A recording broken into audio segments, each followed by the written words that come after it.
Am I audible at the back? Yes?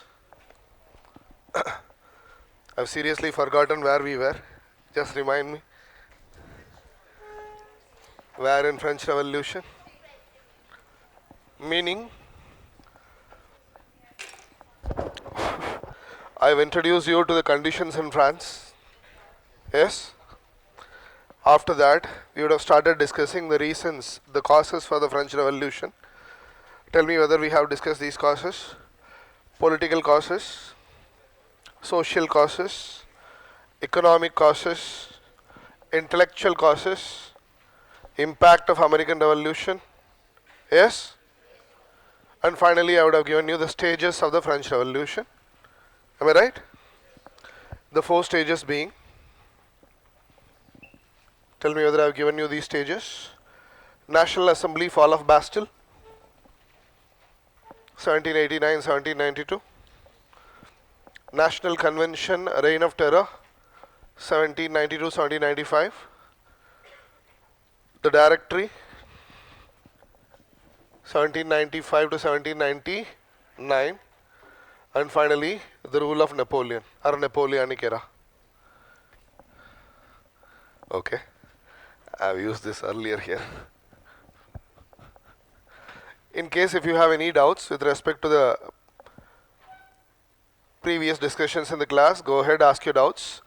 Else we'll continue with the stages of the French Revolution.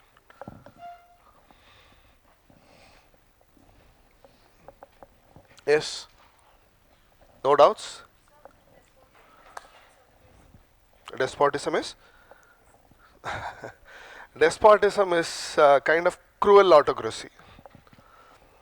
Autocracy is the rule of a monarch who enjoys absolute powers, meaning the authority of that monarch cannot be challenged by anybody. The same autocrats necessarily need not be bad, but if that autocrat is cruel, he is called a despot. So you might have a next logical question. What is the difference between a despot and a dictator then? What is the difference between an autocrat and a dictator? That would be a logical question. Anybody?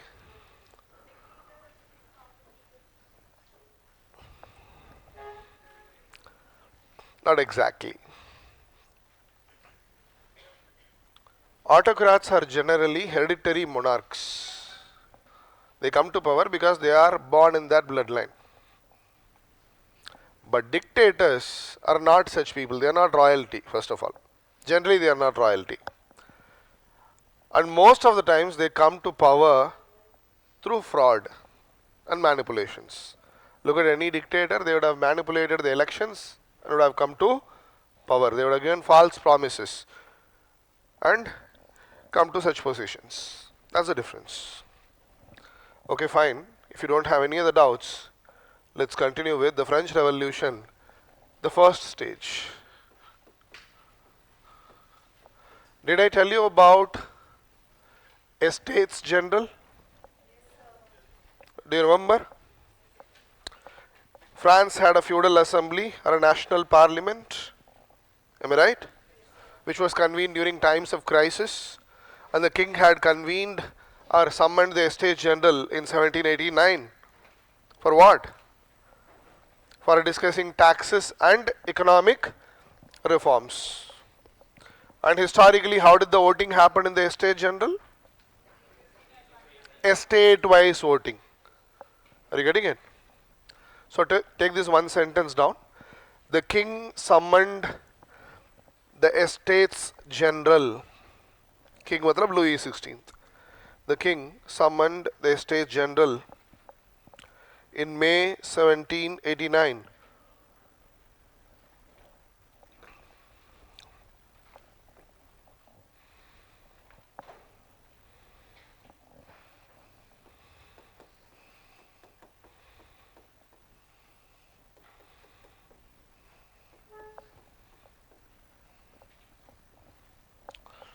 Estates General ka meeting was going to happen in Paris. Paris was the administrative capital of France. Paris was the administrative capital of France. Meaning France also had a political capital.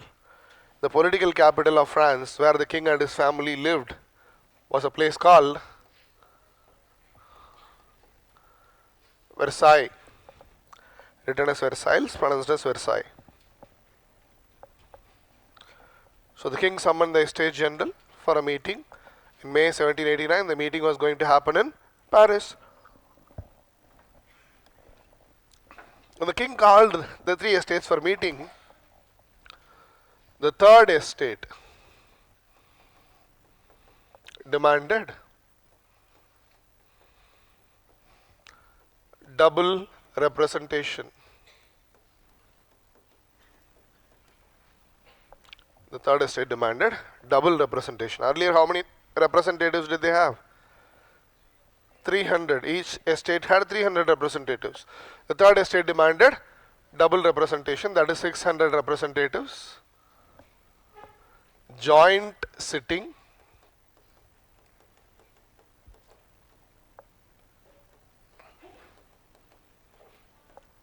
and voting by head count. Double representation, yes ma.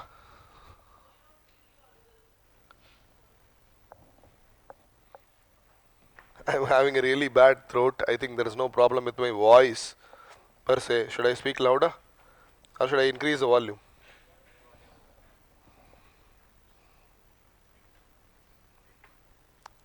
Yeah, is it fine? No? Am I audible at the back? Yes? Aja? You have some vacant seats. Other guys? Is audio fine? Yeah. Yes. So the king summoned the Estates General for a meeting, but the third estate demanded double representation, joint sitting and voting by head count. They told only if these demands were granted, they will attend the meeting. So what did the government do? The government granted the first demand. The government granted the first demand.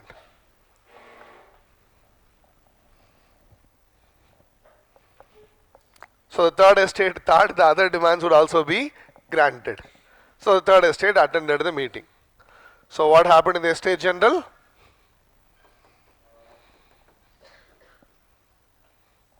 First estate had 300 representatives, second estate had 300, third estate had 600 representatives. Clear? While the first demand was granted, the other two demands were rejected. Once they came for meeting, the other two demands were rejected. Why? Because if those demands were granted, government would have been placed under popular control. Government would have been placed under popular control. Why, boss? Earlier there was estate-wise voting. King proposed taxes on the third estate. First estate told yes, second estate told yes, third estate rejected. So 2 out of 3. Taxes would have been imposed on the third estate. Now what was the third estate demanding? Everybody should sit together. Voting should not happen estate-wise. Voting should happen according to head count. Even if some rational nobles or one rational noble supported the third estate, the government would have been placed under popular control. So the other demands were rejected because, I told you, because government could have been placed under popular control.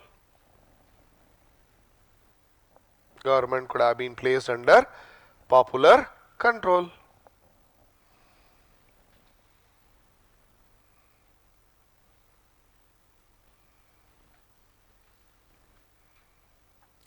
Full stop. Disappointed by this,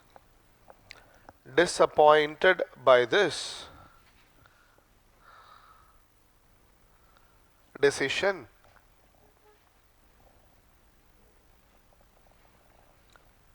comma, the representatives of the third estate, the representatives of the third estate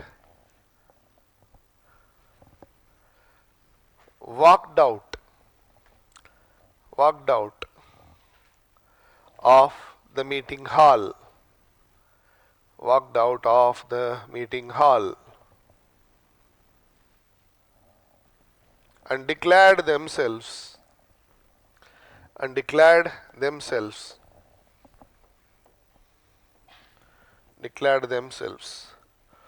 be the National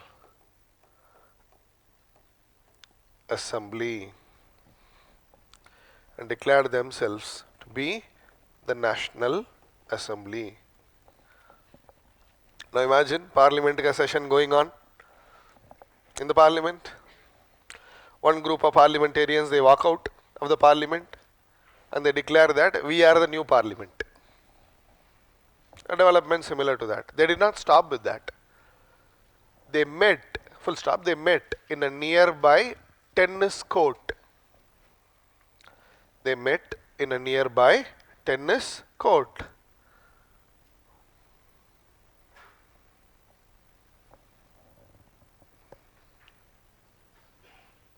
And promised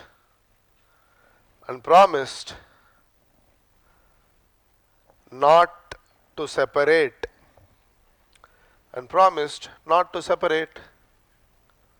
till they drafted a new constitution for France.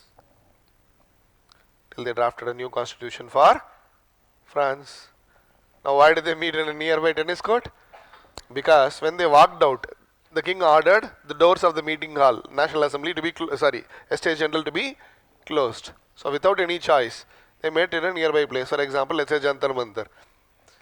And in Jantar Mantar, they made a promise, Makasam, that they will not get separated till they drafted a new constitution for France. Now where did they make this promise?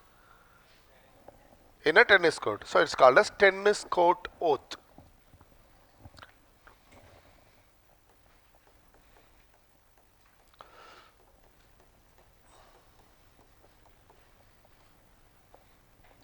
Again, June 1789. Now imagine if a group of Indian parliamentarians do that in Jantar Mantar, that is directly challenging Parliament's authority. So what would the speaker say? Speaker would say whatever these politicians are doing was unconstitutional. It was a direct challenge to the Parliament's authority. Am I right? Next paragraph. The king declared the actions of the third estate to be illegal. Natural. The king declared the actions of the third estate to be illegal. They have doubts.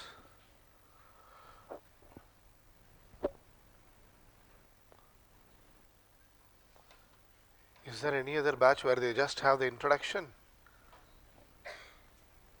Sahil? Huh? No, Sahil is saying.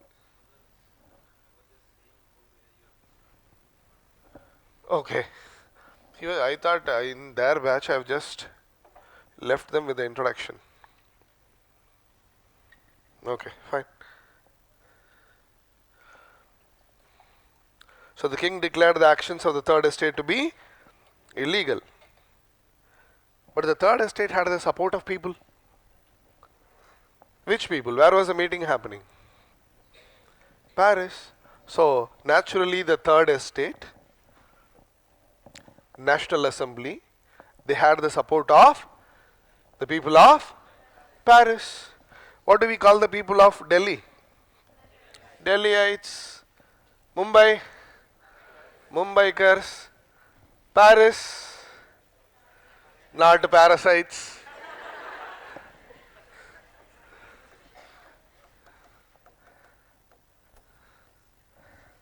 Parisians had been supporting them. Are you getting it? So the king declared the actions of the third estate to be illegal, but due to popular pressure,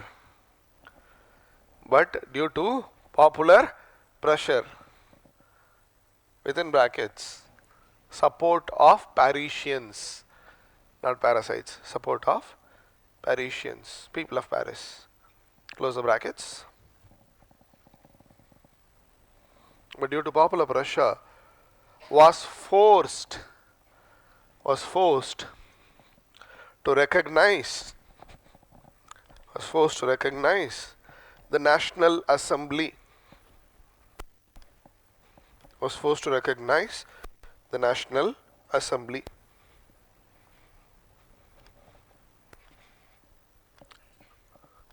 Now imagine all the people of Delhi, they went in front of the speaker's house. They told the speaker, if you don't recognize the new parliament in Jantar Mantar, violence will start. So for the time being, speaker without any choice, he told yes, Jantar Mantar ka parliament can work. Are you getting it? Yes? He also asked the other two estates. Which estates? First and second estates, to join the National Assembly.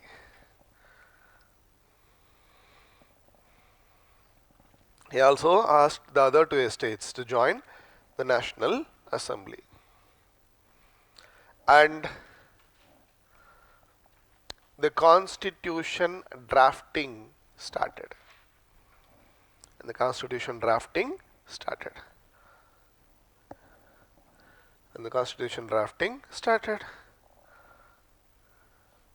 So now the king was trying to save himself, given the situation.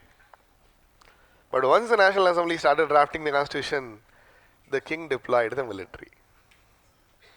Full stop. Simultaneously, he deployed the military.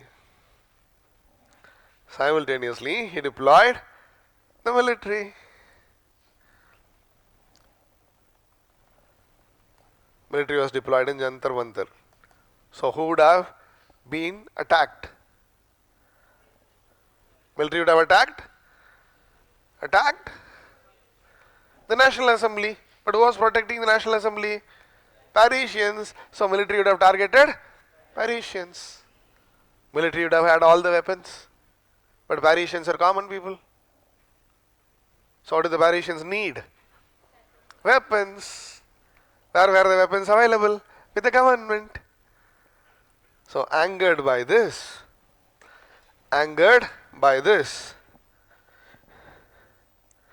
Parisians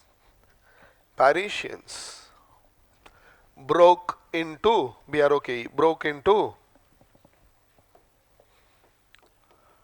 Fort Bastille. Parisians broke into Fort Bastille,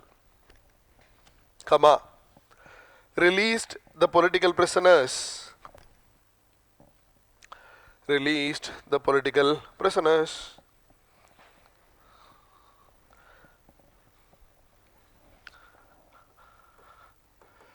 And seized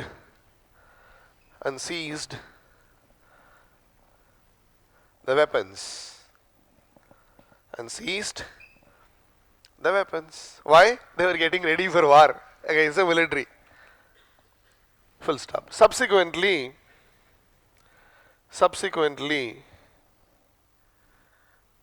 they established a new government for Paris, not for France, a new government for Paris called Paris Commune. New government for Paris, within brackets, right? Paris Commune. And a militia. What do you mean by militia? Irregular army. And a militia called as National Guards. So they were ready for war. King, you can deploy the military, we are also ready. So new government, Paris Commune, new militia, National Guards. So for the first time ever in French history, the French people had openly challenged the authority of the king because they thought they had the liberty to do so. Rousseau says people have the right to remove the governments that they did not like. That is why the fall of Bastille during the French Revolution signifies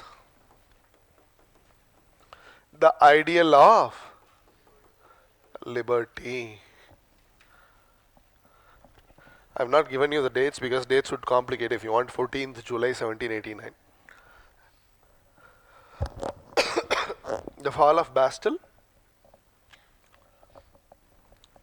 signified the ideal of liberty. At least remember July 1789.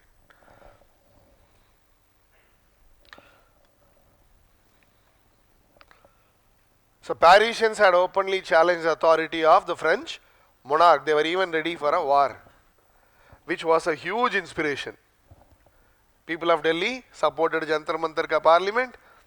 So people from different parts of India started supporting Jantar Mantar parliament. So this resulted, the developments in Paris inspired protests and riots all over France. Because France was going through a famine. The developments in Paris inspired protests and riots all over the country. People started protesting against the monarch. And during these protests and riots, violence against the nobility was unleashed. Because people had been suppressed by the nobility for a very long time, violence against nobility or anti-feudal protests, anti-feudal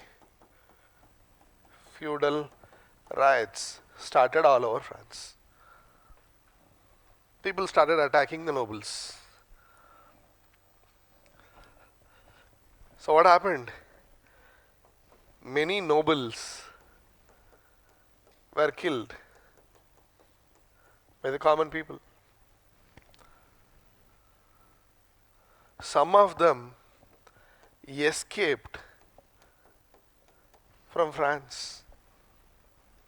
They were not able to handle the violence, so they escaped from France. To where? To neighboring countries like Austria and Prussia. They escaped from France. They ran away from France.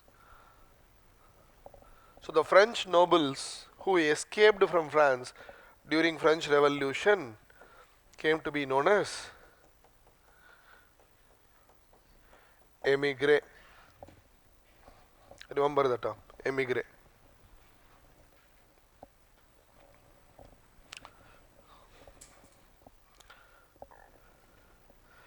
But most of the French nobles, they wanted to stay in France.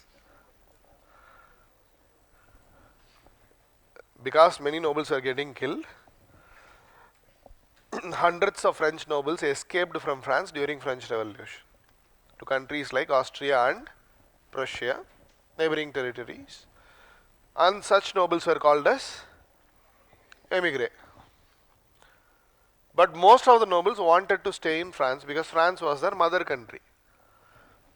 So many nobles, they chose to stay in France. But who wanted to stay in France, nobles who wanted to stay in France, did not want to be victimized. They did not want to get killed. So what did they do? They went to the National Assembly. They went to National Assembly. What was the National Assembly doing? It was drafting the constitution. So these nobles who wanted to stay in France, they went to the National Assembly and told the constitution makers, boss, we heard that you are drafting a constitution. In the constitution, please mention that we are not nobles. We don't have any privileges. And please add that the nobles don't have any privileges. They are not nobles anymore. They are common people. Why? Otherwise people are killing us. So these nobles, they went to the National Assembly and they voluntarily surrendered.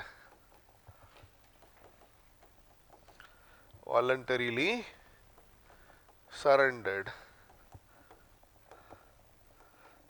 their feudal privileges.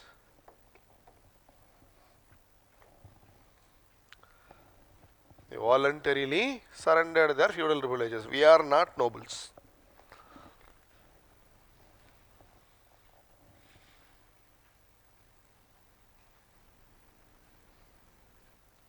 This happened in August 1789. This happened in August 1789. Now, once the nobles surrendered their privileges and the National Assembly accepted it, the National Assembly came up with a historic document. The document was called Declaration of the Rights of Man and Citizen. August 1789. Declaration of the Rights of Man and Citizen.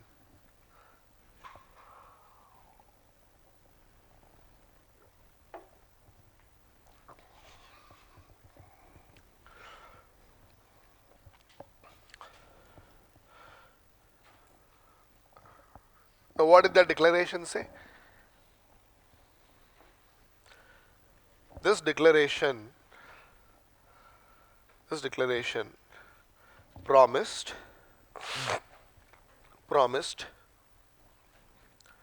popular sovereignty,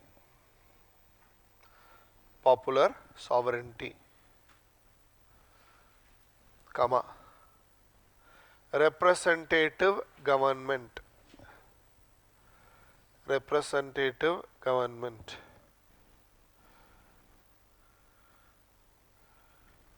political equality,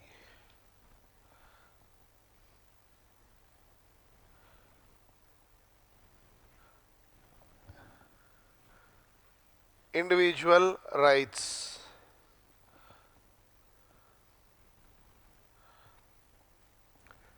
equality before law,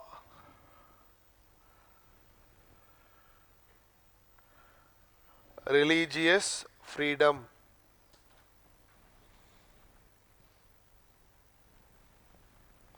in addition,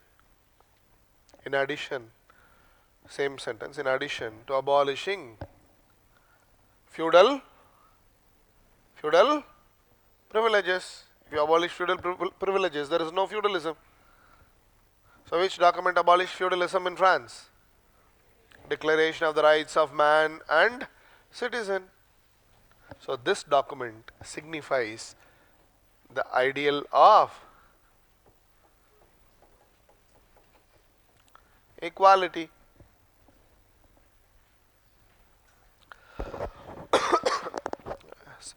Symbolizes the ideal of equality. So what were the ideals of French Revolution? Liberty, equality, fraternity, liberty, fall of Bastille, equality, declaration of the rights of man and citizen. This document later became the preamble to the French Constitution.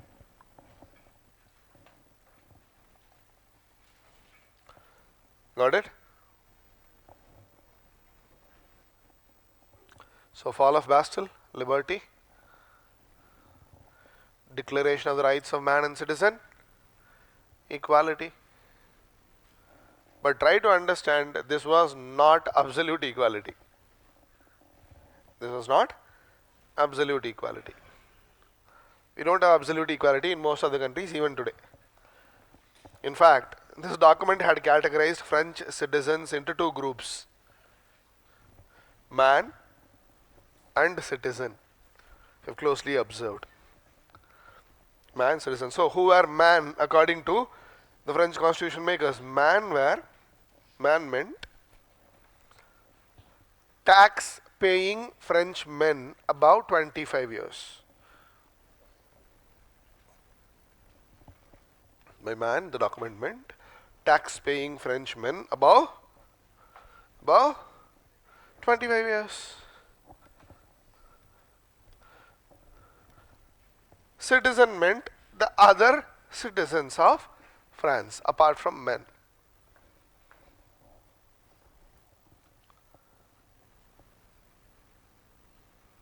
So man, tax paying Frenchman about 25, citizen, the rest of the French people.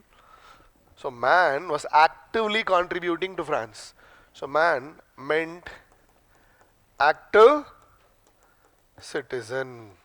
Citizen meant passive citizen.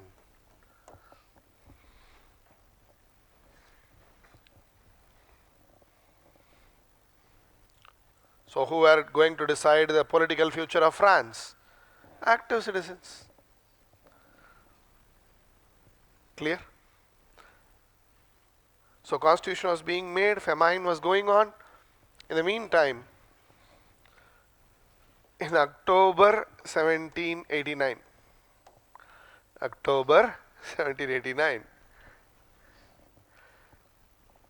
a group of angry French women,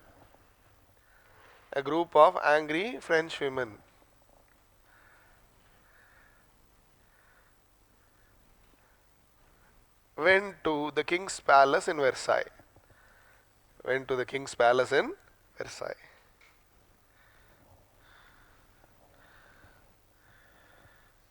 And complained about food scarcity. SCARCITY, food scarcity. So they went to the palace and told, not the king, the queen, because the king wasn't there. They told the queen, ma'am, we don't even have wheat to make bread. Do something. Mary Antoinette had no clue about the common people. And obviously she had no clue about cooking. So she supposedly told the people, if you don't have bread, eat cake. Bloody, we are not able to make bread. To make cake, we need butter, sugar, everything. The ladies got angry.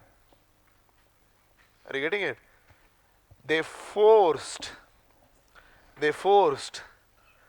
the king and his family. To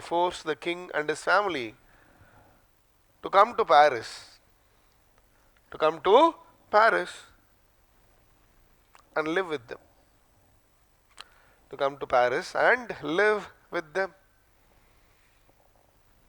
Ma'am, you are in your palace. Maybe you have a technology to make cake without wheat.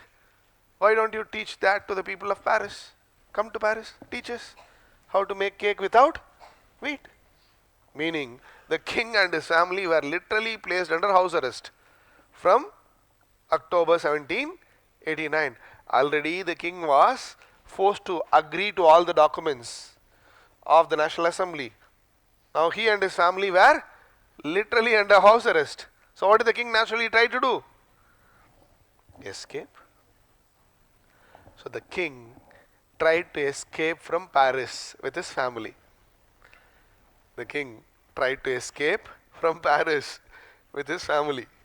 Why? He was a Balika Bakra. The king tried to escape from Paris with his family. In 1791. But the attempt failed.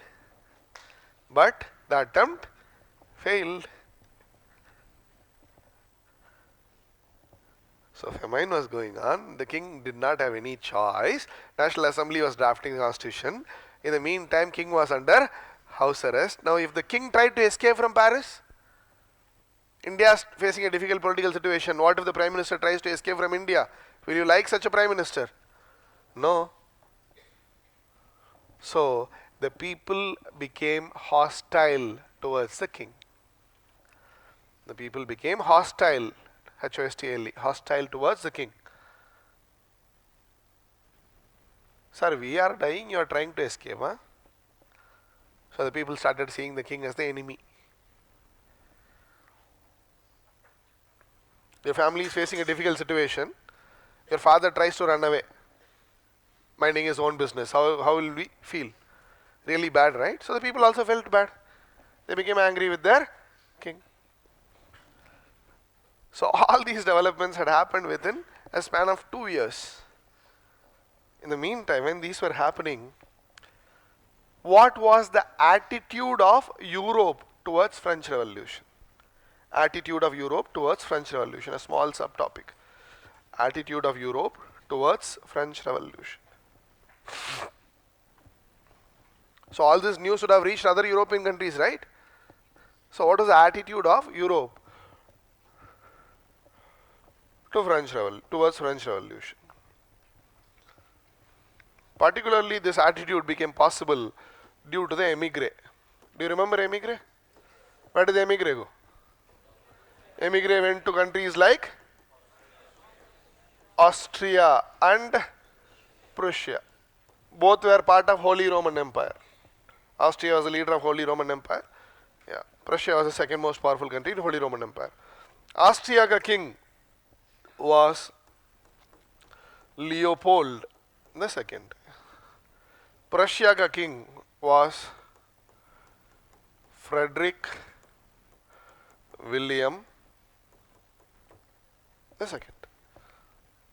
So the émigré went to Frederick William of Prussia and Leopold of Austria.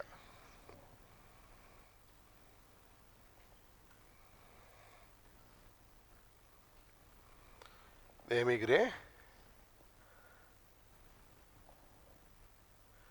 émigré complained to Frederick William of Prussia and Leopold of Austria about the conditions in France. So our people have rebelled, sir. The king has been under house arrest, sir, from 1789. King tried to escape, sir, but the attempt failed, sir. So king is a balika bakra of the people, sir. Whatever document the National Assembly shows him, the king has to agree, sir. Otherwise his life is under threat, sir. And end of the day, the king is your brother-in-law, sir. Now who was Leopold? The king of Austria. And Marie Antoinette was from Austria, right? So this Leopold was the brother of Marie Antoinette. So brother-in-law of Louis. So the émigré complained to the kings of Austria and Prussia about the conditions in France. Sir, if you do not do something about France, tomorrow your people might also revolt against you. Or the whole of Europe could revolt against monarchy. What will you do later? They are a logical question. So these rulers together, the two rulers together, they issued the Declaration of Pillnitz. Pillnitz is a place in Holy Roman Empire, Central Europe. Together, Leopold and Frederick William together, they issued Declaration of Pillnitz.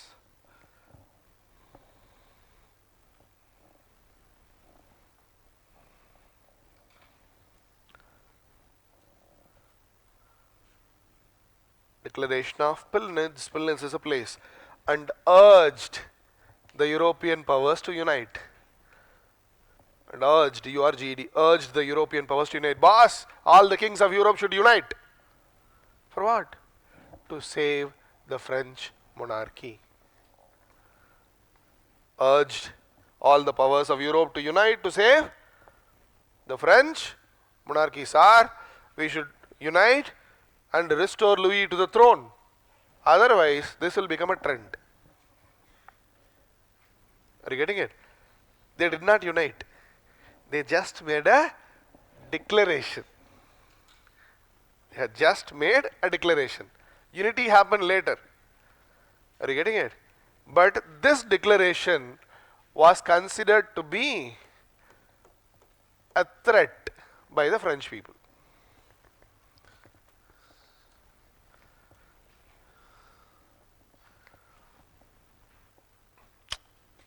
This declaration, what should I say?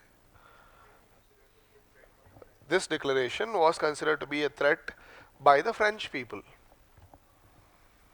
You are preparing for civil services. Somebody says, if one of your relatives says, if you prepare for civil services, I will kill you.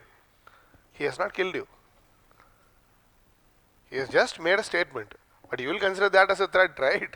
Same way, the French people considered this to be a threat.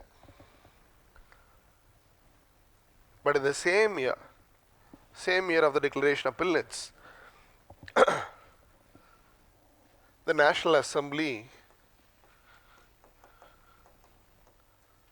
drafted a new constitution. National Assembly drafted a new constitution. Constitution drafting was completed. September 1791, if you want to be very specific, National Assembly had drafted a constitution. Now, according to this constitution, France was declared to be a constitutional monarchy. Constitutional monarchy. Meaning, Louis could remain the monarch. Parallelly, there was to be a constitutionally elected government. Meaning, which also implies that this constitution introduced separation of powers between various organs of the government, being executive, legislature, judiciary. I hope you are able to understand.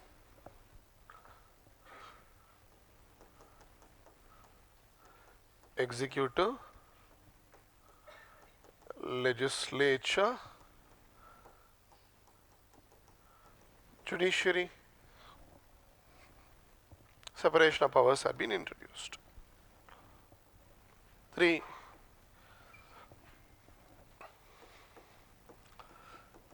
Religion was separated, completely separated from politics. Religion was totally separated from politics. Meaning, the powers of the church were greatly reduced. Church could not comment about politics, church could not give advice, nothing. The powers of the church were greatly reduced. Church ka properties were nationalized. All the properties of the church had been confiscated and nationalized.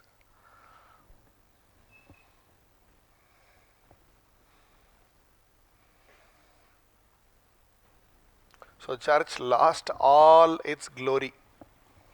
No more powers for the church. Church could only be involved in religion, not in politics. On top of this,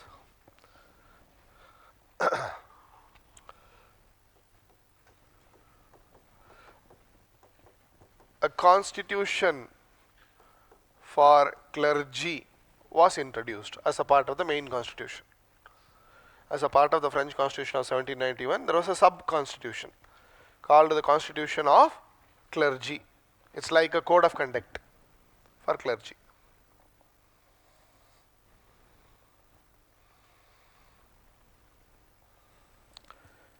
Constitution of clergy, or like a set of rules, code of conduct for clergy.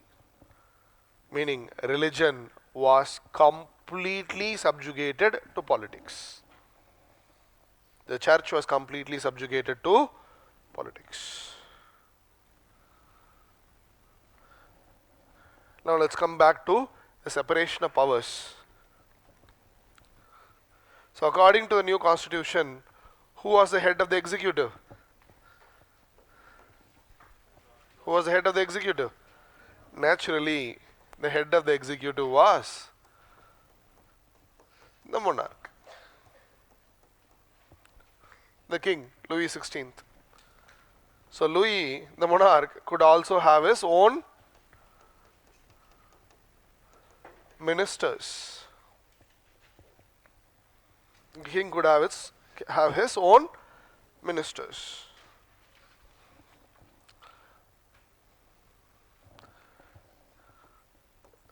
The king had control over foreign policy. Had control over foreign policy and the military. King could control foreign policy and military. The king was also given veto power over legislations. The king was given veto power over legislations.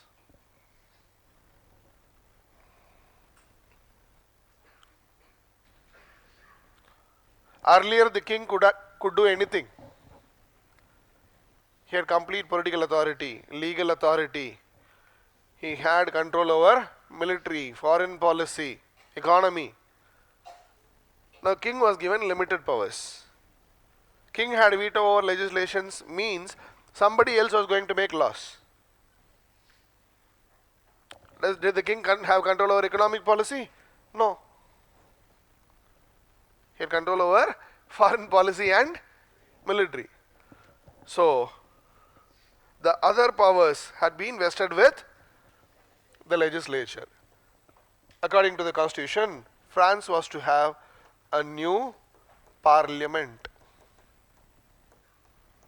France was to have a new parliament, a new legislature, which was to be elected by man, active citizens, tax-paying Frenchmen about 25 years. The parliament had complete control over legislation. Our parliament had legislative power.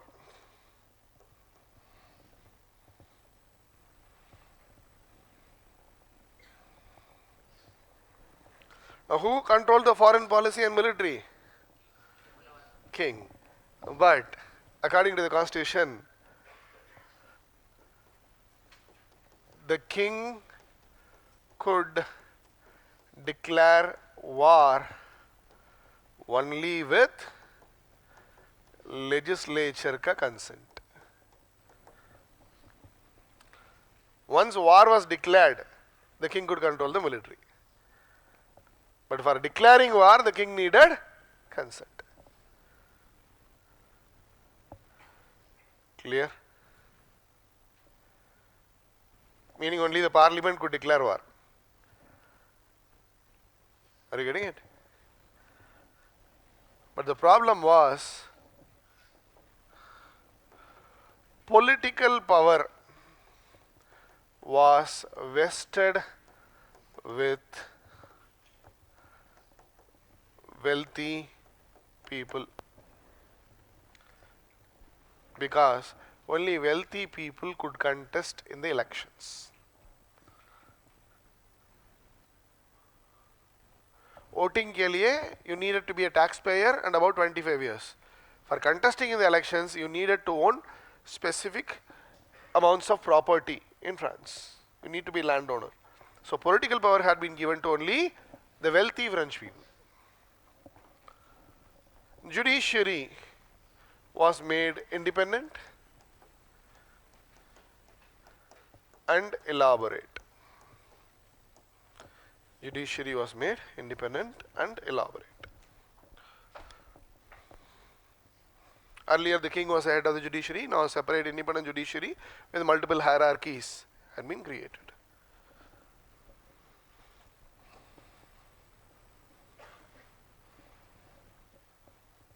Clear?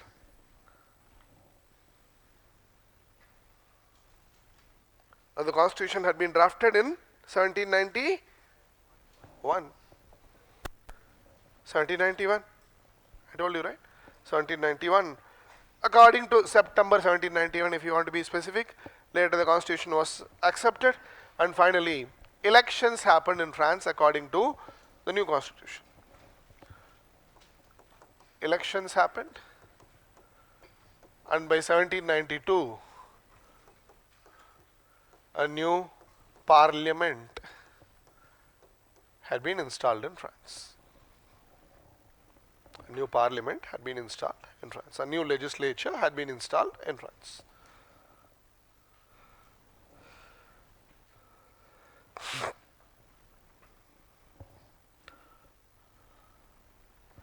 There were many groups of politicians in this parliament, but this parliament was dominated by a group of politicians called Girondins. This parliament was dominated by a group of politicians called Girondins. Has modern India started for you? Have you started reading? NCERTs at least? Maybe. This parliament was dominated by a group of politicians called Girondins. Do you need to know about Girondins? Definitely yes. Then otherwise you will not understand French Revolution. So who were Girondins? Girondins were moderate politicians. Like we have moderates in the Indian National Movement. In Congress, Girondins are moderate politicians. And moderates, they do not like violence. So moderates, the Girondins hated violence. And they were propertied people. That is why they were victorious in the elections. They could contest and win the elections. So these Girondins naturally were wealthy, and they were supported by the wealthy class. Girondins were supported by the wealthy class of France.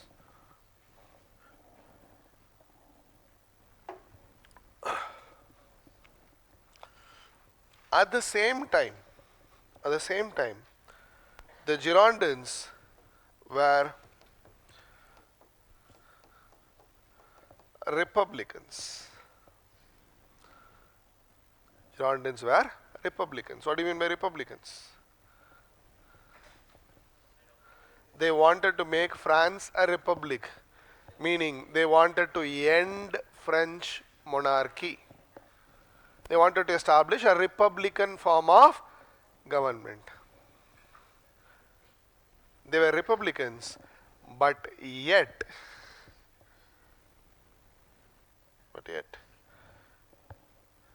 they wanted to treat the king with dignity. They were against monarchy, but they did not want to insult their king.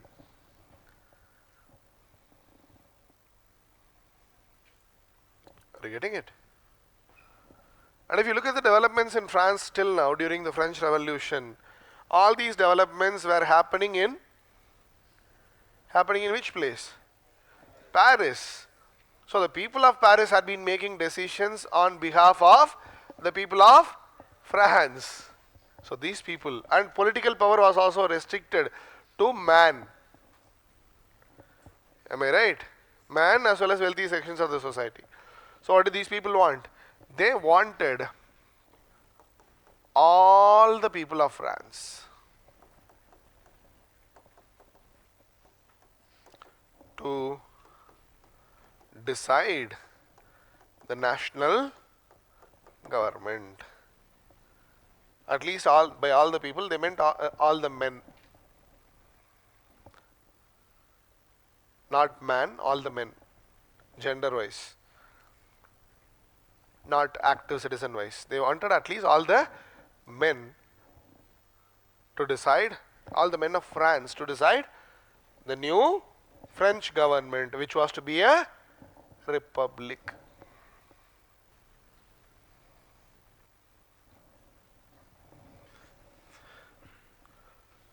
So they were quite popular.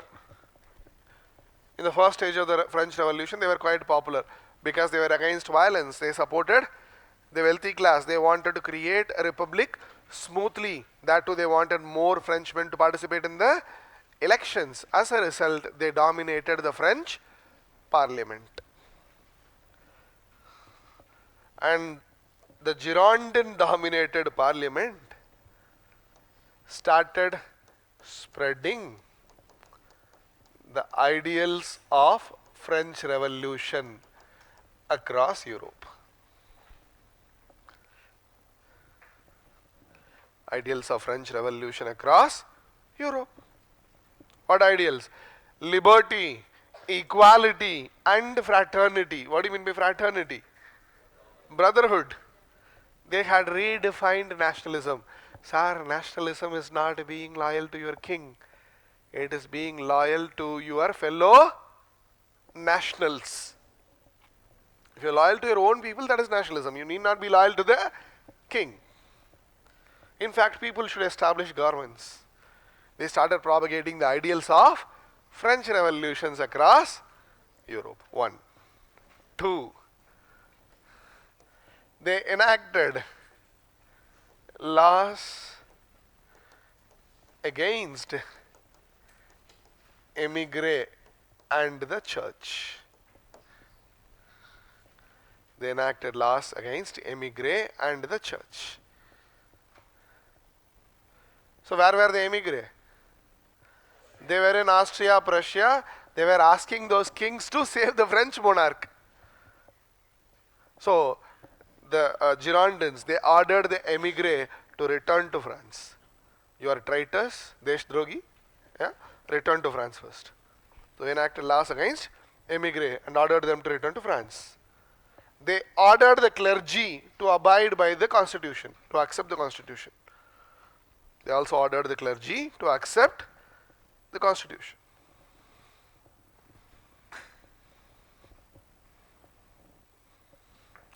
And subsequently, they declared war on Austria and Prussia.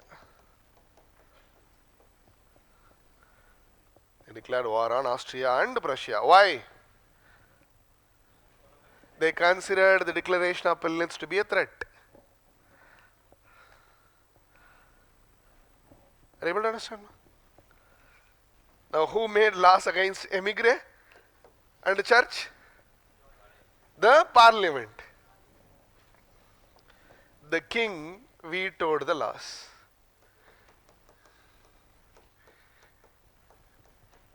Because king had veto power. The king vetoed the laws against emigre and the church. Why? King was also Catholic. The church was Catholic. And the emigre were trying to save the king. So the king vetoed the laws against emigre and the church. Not absolute veto. He could veto a law thrice. If the same law was passed 3 times by 3 successive parliaments, the king could not stop it. That gets too technical then. It's not absolute veto. then there is no limiting the powers of the monarch, right? There is absolute veto. There is no limiting the powers of the monarch. The administration will come to a standstill. Yeah. So the king vetoed the laws against emigre and the church. The parliament had declared war on Austria and Prussia. So the king had no choice. King had to start a war. But who controlled the military? The king. So parliament declared war on these countries. But the king was fighting against his own brother-in-law. Are you getting it? So under the control, under the command of the king, France suffered losses in the war. Yes. He could not. That is not essentially a law. Is it not? Declaring a war is not law. It's a decision with respect to foreign policy. The king controlled foreign policy except declaration of war.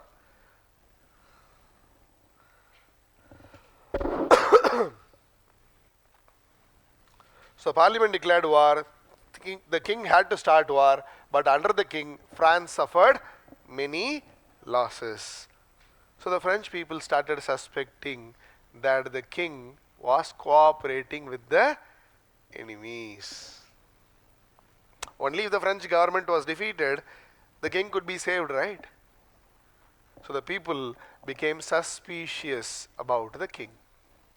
French people became suspicious about the king.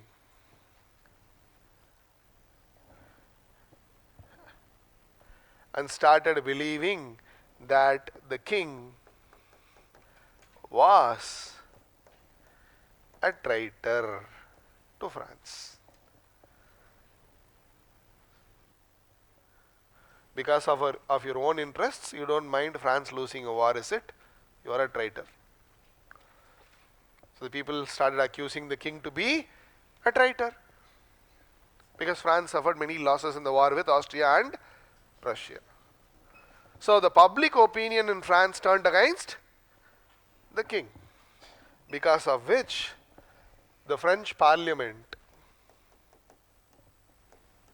which was dominated by Girondins, suspended monarchy.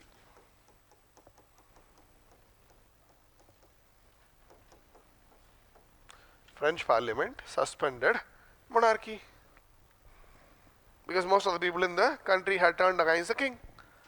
French parliament suspended monarchy.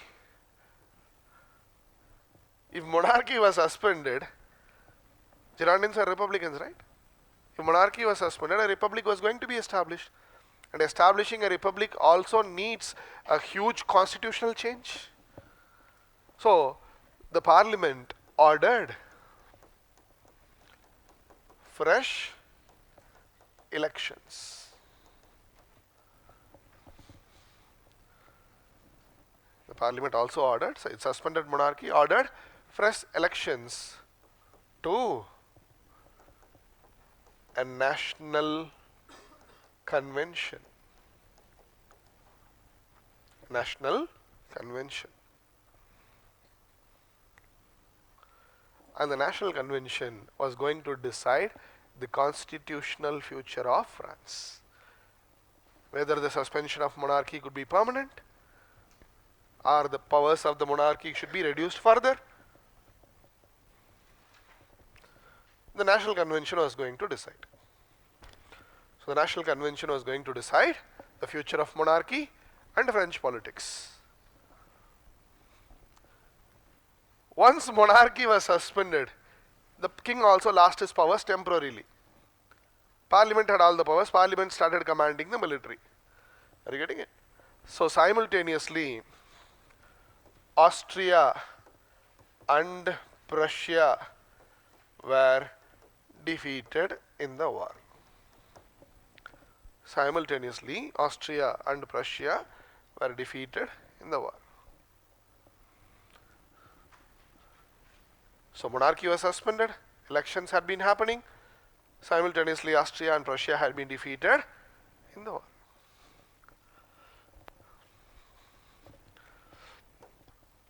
And in the elections to the National Convention, which happened in 1792,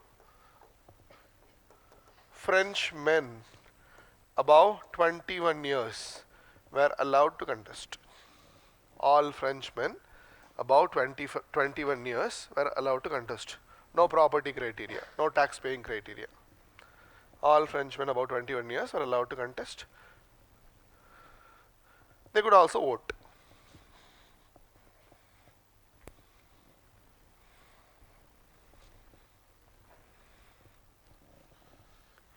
And thus started the second stage of the French Revolution.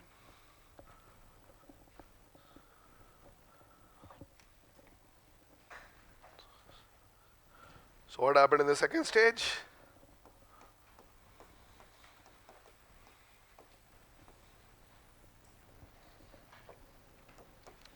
One, National Convention was established in 1792 through elections.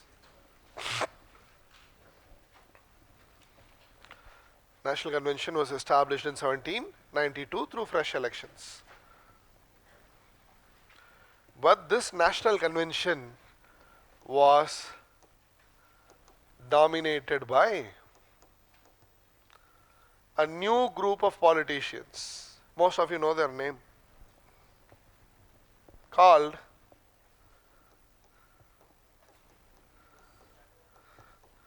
Jacobins or Jacobians. Jacobins or Jacobians. The most important leader of Jacobins was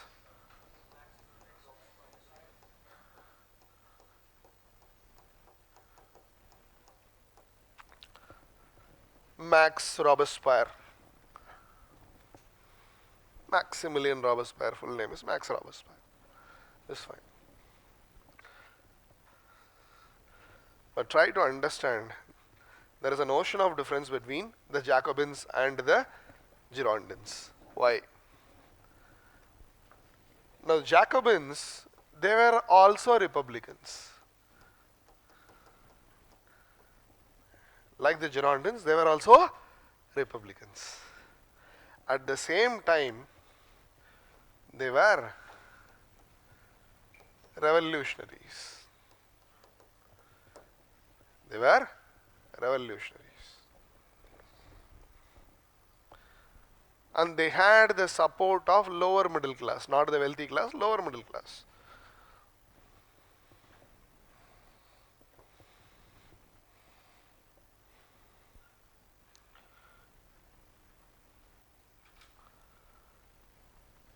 Now their goal was to establish a highly centralized government.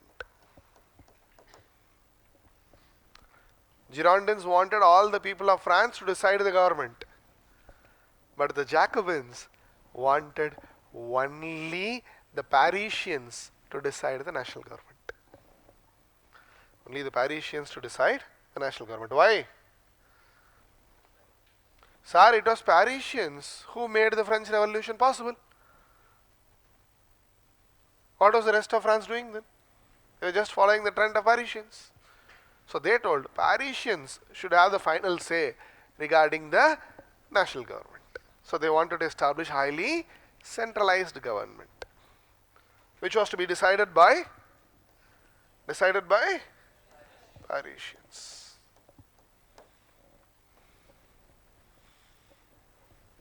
They were Republicans, yes, they wanted to abolish monarchy, but not in a smooth manner, because they considered the king to be a traitor. The whole of France was considering king to be a traitor because of his decisions, and the Jacobins also considered the king to be a traitor. Now they wanted to trial and punish the king. The Jacobins wanted to trial and punish the king because they considered him to be a traitor. So who dominated the National Convention? The Jacobins who wanted to punish the king. Jacobins who wanted a highly centralized government. So the Jacobin dominated National Convention, Jacobin dominated National Convention in 1792 declared France to be a republic. Declared France to be a republic.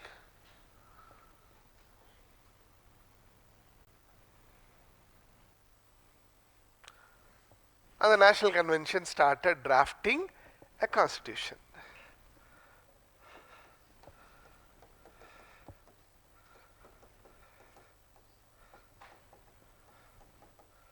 Simultaneously, the Jacobins initiated a trial against the king. Sir, why did France lose the battles with Austria, Prussia? Were you trying to cooperate with your brother-in-law? Were you conspiring against your own country? So the king was trialed.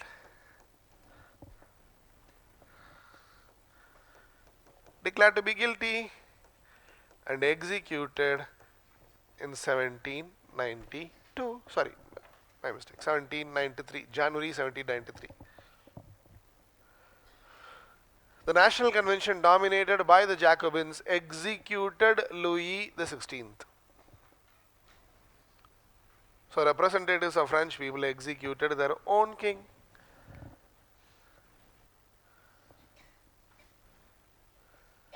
They also forced the new constitution upon the clergy. National Convention also forced the new constitution upon the clergy.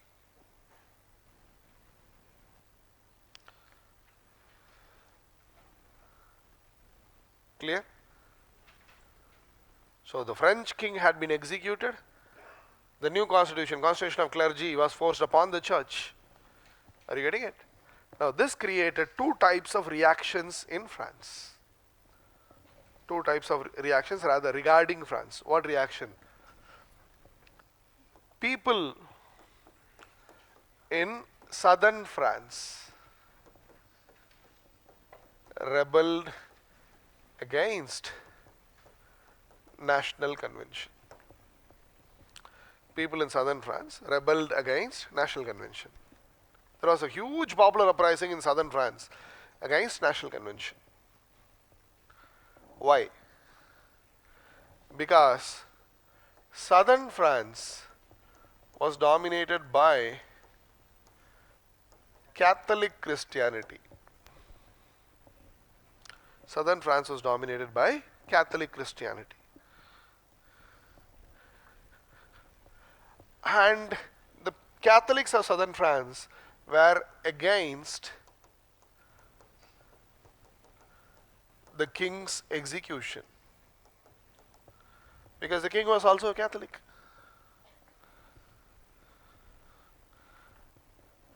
They were also against destruction of the church. Church ka powers had been greatly reduced. Church lost its prestige.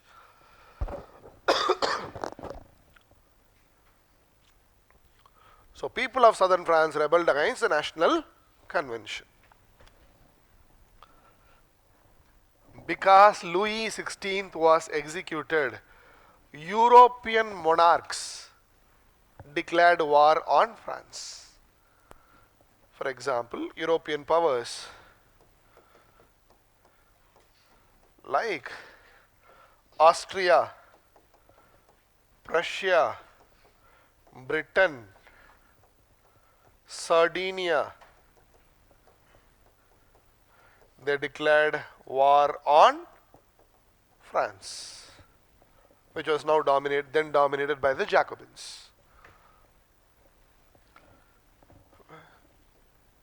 You would have heard about a country called Italy.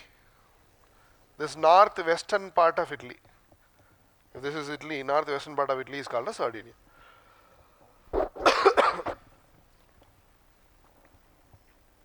On the western side, you have France. Be able to understand that if you look at the map of Europe. This is Italy. The northwestern part is called as Sardinia. To the west, you have France. Between France and Sardinia, you have two territories. Remember the names of these territories. One is Savoy and the other one is Nice. Savoy, Nice. Remember the names of the territories. I'll tell you why later.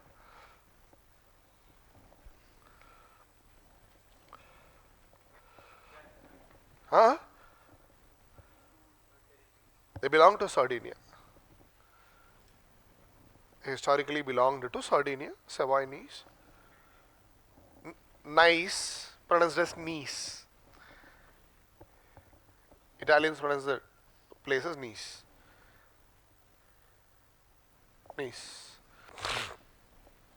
So European powers had united and declared war on France because the French monarch had been executed by the representatives of the people. So France, the National Convention in France, faced a major internal threat. What is the internal threat? Rebellion in southern France. And an external danger. What is it? European powers declaring war on France.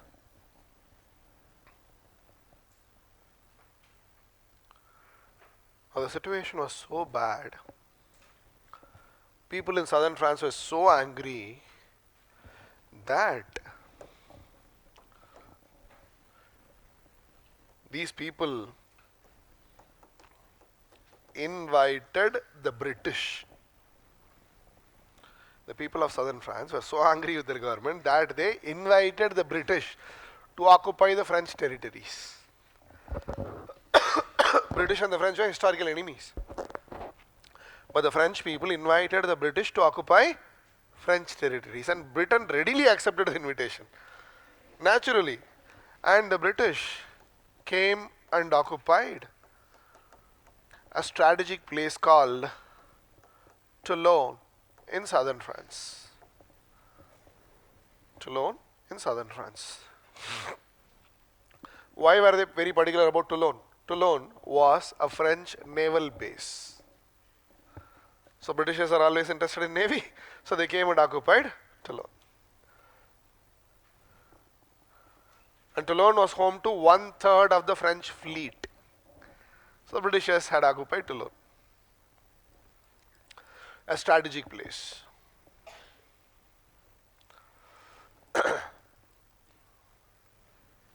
Clear?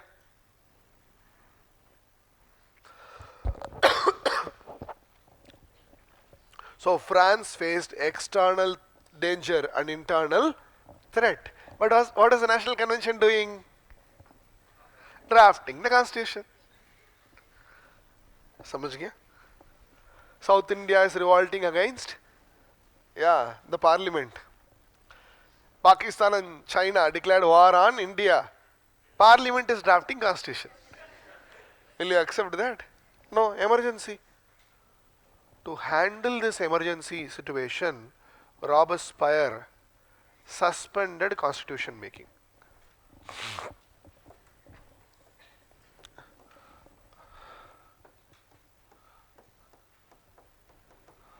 Robespierre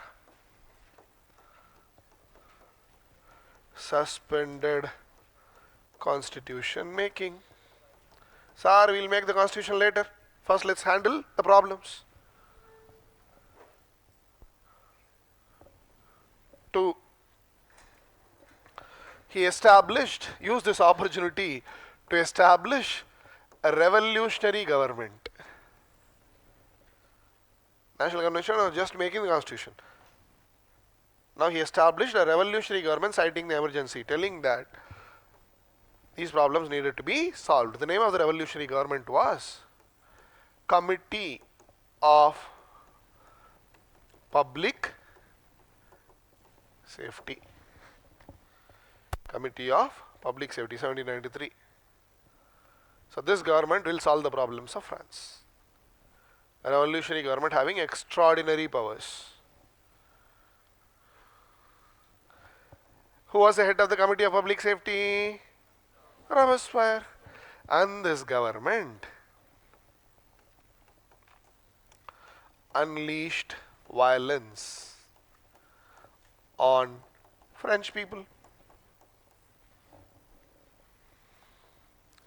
Unleashed violence on French people. Whoever opposed the National Convention were considered to be traitors, were involved in sedition. What is sedition? Creating hatred against the government. So whoever opposed the National Convention and the Committee of Public Safety were traitors involved in sedition.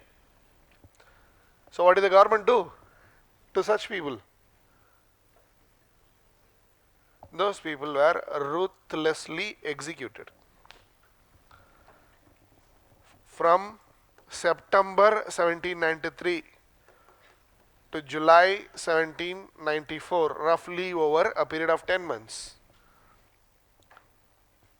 Robespierre's revolutionary government killed approximately 40,000 people. Children, young men, women, elderly. Anybody who spoke against the government was executed in public. Even the Queen was executed. Marie Antoinette was executed in November 1793. Recently there was a movie called Napoleon. Opening scene is the execution of the Queen. November 1793. This extremely violent period during French Revolution is called as Reign of Terror. Excessive violence committed by the Jacobins. But Reign of Terror saved the Republic. At least for the time being, Reign of Terror saved the Republic. Okay, internal threat was addressed by the Reign of Terror. How about the British occupying Toulon? Britishers had occupied Toulon, right? So what did Robespierre do about that? Robespierre deputed Napoleon Bonaparte to defeat the British.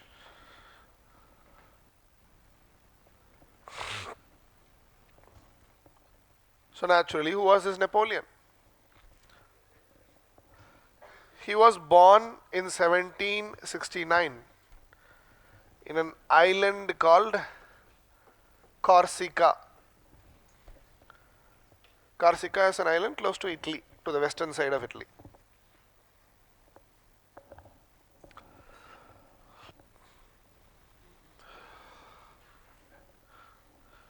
This is Italy, right? There is an island called Corsica here. This is Corsica. There is another island called, bigger island called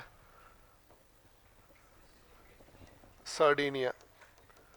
This is Sardinia. There is an island called Sardinia which belongs to Sardinia.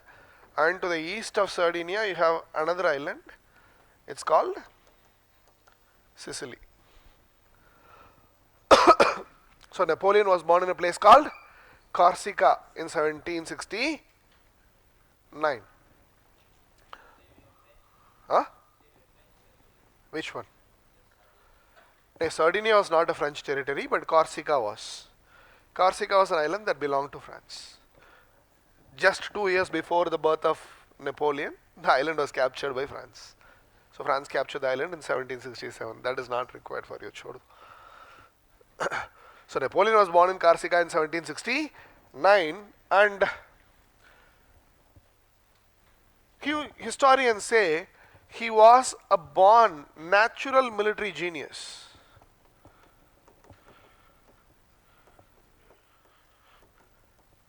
By nature, he had military skills.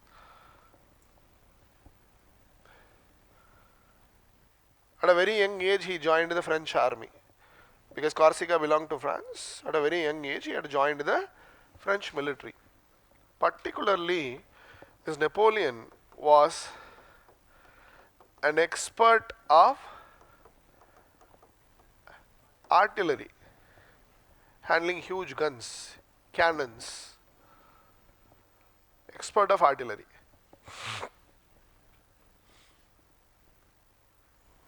One of the most brilliant artillery commander of all times, Napoleon. One of the most brilliant military commanders of all times. Best skill is artillery. And he was a family friend of Robespierre. Napoleon was a family friend of Robespierre because Maximilian Robespierre had a younger brother, Augustin Robespierre. Augustin's friend was Napoleon. So Napoleon told he would be able to defeat the British. And the new government gave that task to Napoleon. Take this one sentence. Napoleon used his artillery. Napoleon used his artillery. Artillery, comma, defeated the British. Defeated the British. And drove, D-R-O-V, drove them out of Toulon in 1793. Drove them out of Toulon in 1793. Drove them out of Toulon in 1793. So first major military task, first 2020 match, playing against an Austrian bowler, first ball 6. So first military mission against Britain, that too in French territory. First attempt he defeated the British. So Napoleon started gaining popularity. Napoleon started gaining popularity on one hand. Napoleon became popular gradually. Why? He had defeated the British, that too in French territory. So once Britain got defeated, other powers backed off. समझ गया? So who solved the internal threat? Internal threat, Robespierre through reign of terror. Who solved the external threat? Napoleon. Once the internal and external threat were over, there was no need for violence. Once the internal and external threat, once the internal and external threats were addressed, once the internal and external threats were addressed, there was no need for the reign of terror.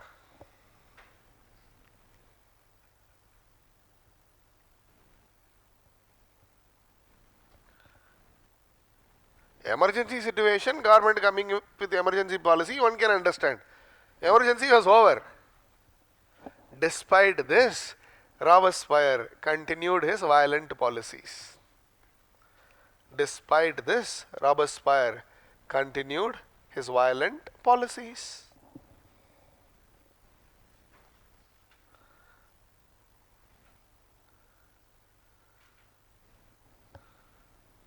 So, Robespierre continued his violent policies. So,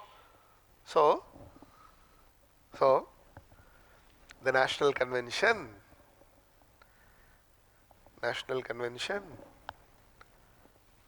trialed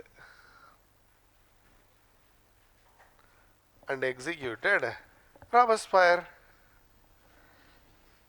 Trialed and executed Robespierre in July 1794. July 1794, which ended the reign of terror. Which ended the reign of terror.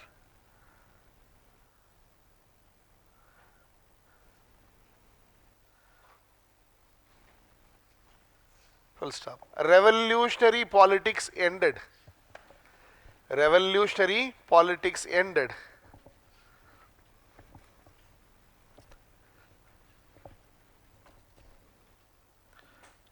and constitution drafting or drafting the constitution was resumed. Revolutionary politics ended and drafting the constitution was resumed. So National Convention started making the constitution again. And finally,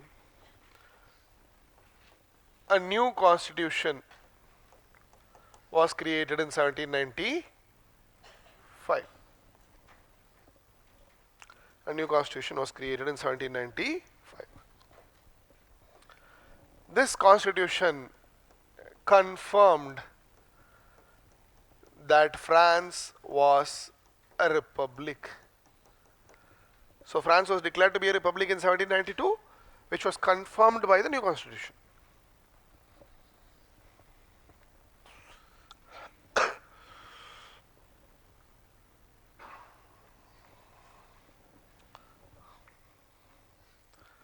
But according to this constitution, a bicameral legislature was established. Bicameral legislature was established. Meaning, what do you mean by bicameral legislature? Is polity? Some part of polity is over, I think. Super. Meaning, the parliament had two houses, lower house and an upper house. So the names of the houses are not required. If you want house of 500, house of ancients, lower house, upper house. Now according to the constitution, why two houses? Checks and balances. In an unicameral legislature, there will be no checks and balances on the legislative powers of the house. Here, two houses to introduce checks and balances. For example, the lower house or only the lower house could initiate bills. Only the lower house could initiate bills.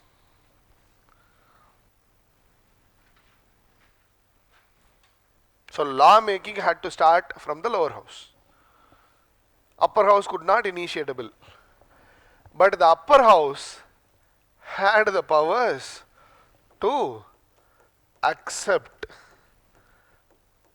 amend or reject the bills.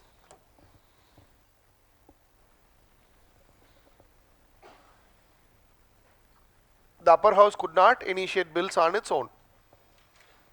Checks and balance.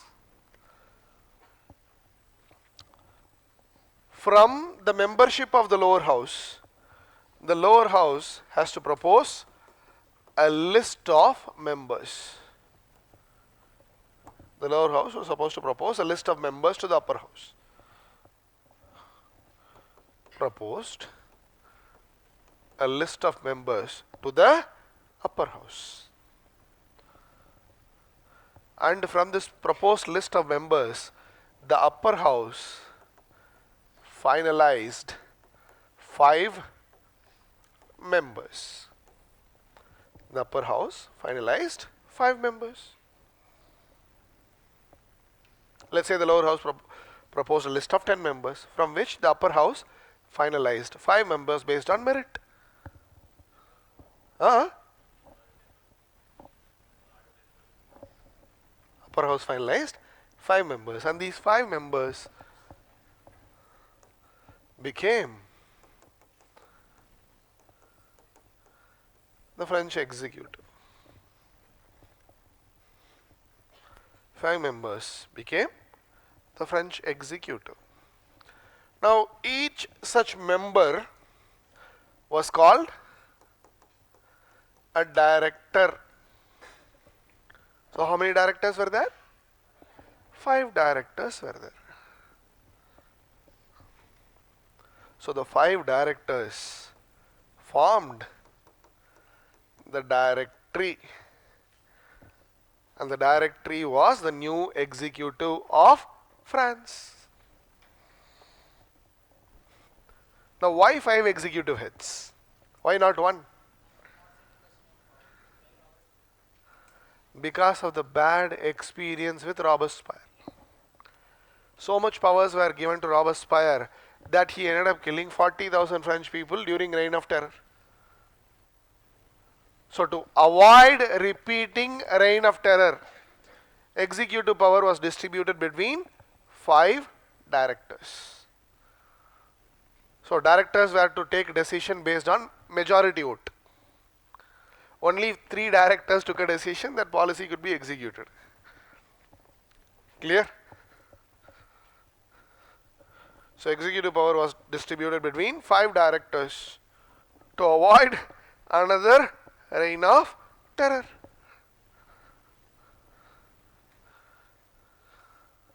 Which also made the executive inefficient. Strong decisions could not be taken because executive power was with 5 members. Executive was inefficient in case of a difference of opinion.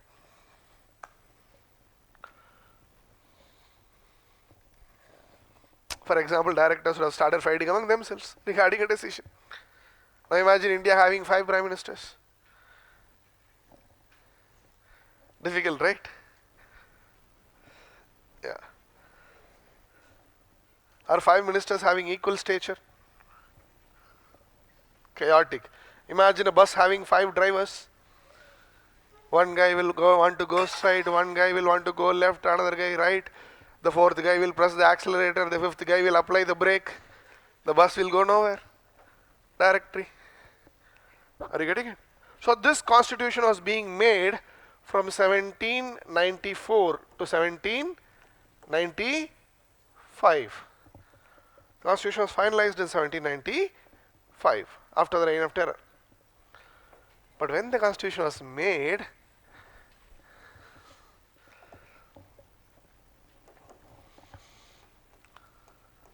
royalists and Jacobin supporters attacked the National Convention. When the constitution was being made, royalists,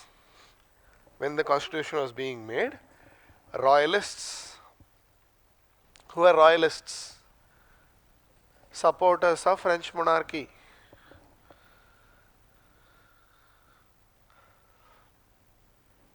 king was executed, then who were they supporting? They were actually supporting Louis XVII. Who was Louis XVII? 16th ka son, 10 years old son. But within a short time frame, in 1795 itself, Louis XVII died. I believe due to heart disease and a lung infection. When the constitution was being made, royalists and Jacobin supporters attacked the National Convention in Paris.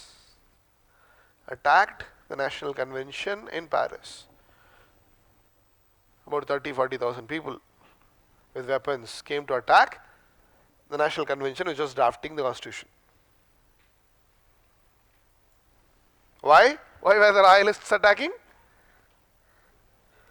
Because it was the National Convention that declared France to be a republic.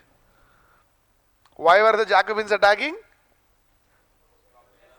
Robespierre was executed by the National Convention. It was Napoleon who saved the National Convention using his artillery. It was Napoleon who saved the National Convention using his artillery. Even in that movie, Napoleon, right, there is a scene. He uses the artillery to fire on the public and disperse them. So first assignment defeated Britain, second assignment saved the National Convention, meaning Napoleon played a very, very important role in establishing the directory. If National Convention had not finalized the constitution, directory would not have been established. So Napoleon saved the National Convention and played a very, very important role in the establishment of directory.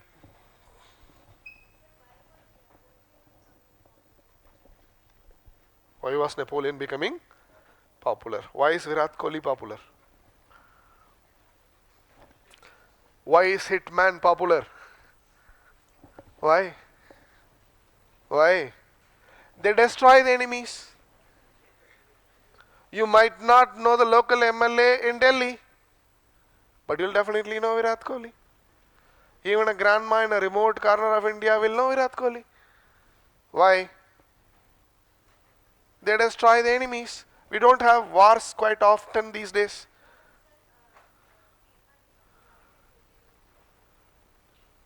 People invited Britain. That was due to the execution of the king. People inviting the British into French territory does not mean all the people were supporting British. For example, India is a Hindu majority country. Do you agree? India today is a Hindu majority country. Approximately 70% of the Indians are Hindus. Or more than that, right? Yes? Do you agree or not? Majority of the people in the class here should be Hindus. Yes? Does that mean all the Hindus in India support a particular political party? No, right? No, right? Same way, people in southern France rebelled, not all the people rebelled. I hope you're getting it. And obviously, personalities who defeat the enemies or create the perception that they have defeated the enemies will generally be popular. Ancient days we had battles, wars. Today we don't have battles and wars. That is why every cricket match, every football match is considered to be a battle. A civilized battle, a civilized war. And it is because of this the players are popular. Pakistan ko maar diya bhai. That's a cricket match, not a war. Fine. And the new festival is going to start. IPL. Don't fall for it. IPL is not the product. IPL is not the product. You are the product. You are the product. You are investing your time into IPL. You become the consumer. You are the product. You think you are consumer. No, you are the product. You lose your life. Fine. So, the third stage of the French Revolution started, which was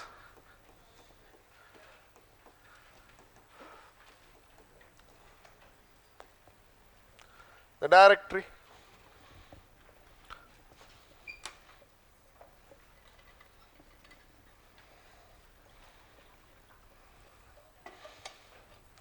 So on one hand, Napoleon's popularity was increasing. On the other hand, the Directory had been established, and Napoleon played a huge role in the establishment of the Directory. The moment the directors came to power, they started following an aggressive foreign policy. They started following an aggressive foreign policy. Earlier, many countries had united against the French government, right? Which countries united? Austria, Prussia, Britain, Sardinia. British had been defeated and they escaped from Toulon by Napoleon, am I right? Yes. Now, the Directory wanted to defeat the enemies of France once for all.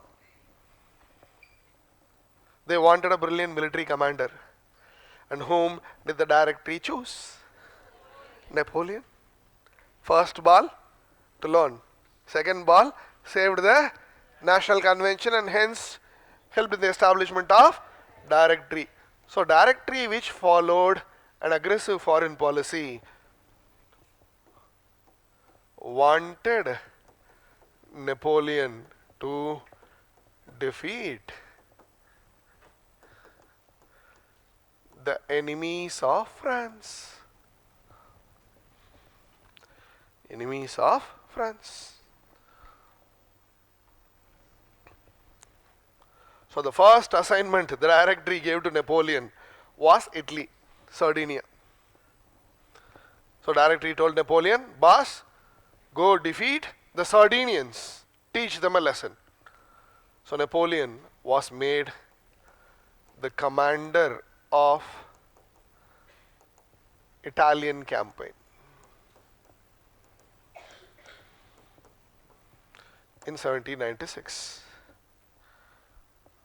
Between France and Italy there is a mountain, I hope you know. What mountain?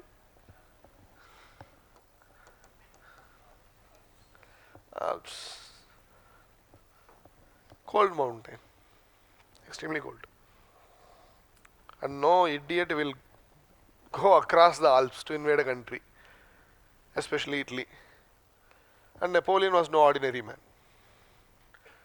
Nobody expected that Napoleon would invade Sardinia by crossing the Alps. He ordered his troops to cross the Alps and initiated surprise attack on Sardinia. Sardinia was backed by Austria. Austrian and the Sardinian commanders told, in fact an experienced Austrian commander told, I have around 30 years of military experience. I have never seen such a lunatic pagal in the battlefield. He is attacking me left, right and center. I do not know what to do. That is Napoleon's strategy. Surprise your enemies, shock them and defeat them. No normal defeat. Surprise your enemies, make them feel helpless, do all the dangerous things and defeat them. Completely destroy them so that nobody else will be ready to fight with you. The moment you march into a country, they should surrender. That was Napoleon's strategy. And Napoleon was brilliant in this strategy. So Napoleon invaded Italy, that is Sardinia.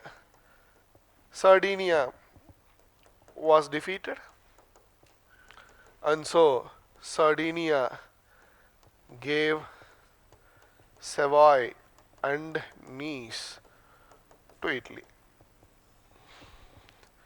Sardinia gave Savoy and Nice to Italy after getting defeated by Napoleon. Third ball, 6. Gave Savoy, my mistake, gave Savoy and Nice to France. Third ball, 6. After defeating Sardinia, Napoleon marched into Austria.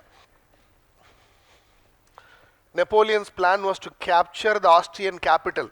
What is Austria's capital? Vienna. And the Austrians told, Sir, we have already heard about you. We don't want to fight. Austria established peace with Napoleon in 1797. Austrians told, sorry sir, we don't want to fight. Yeah. Established peace with Napoleon in 1797 and gave Belgium to France.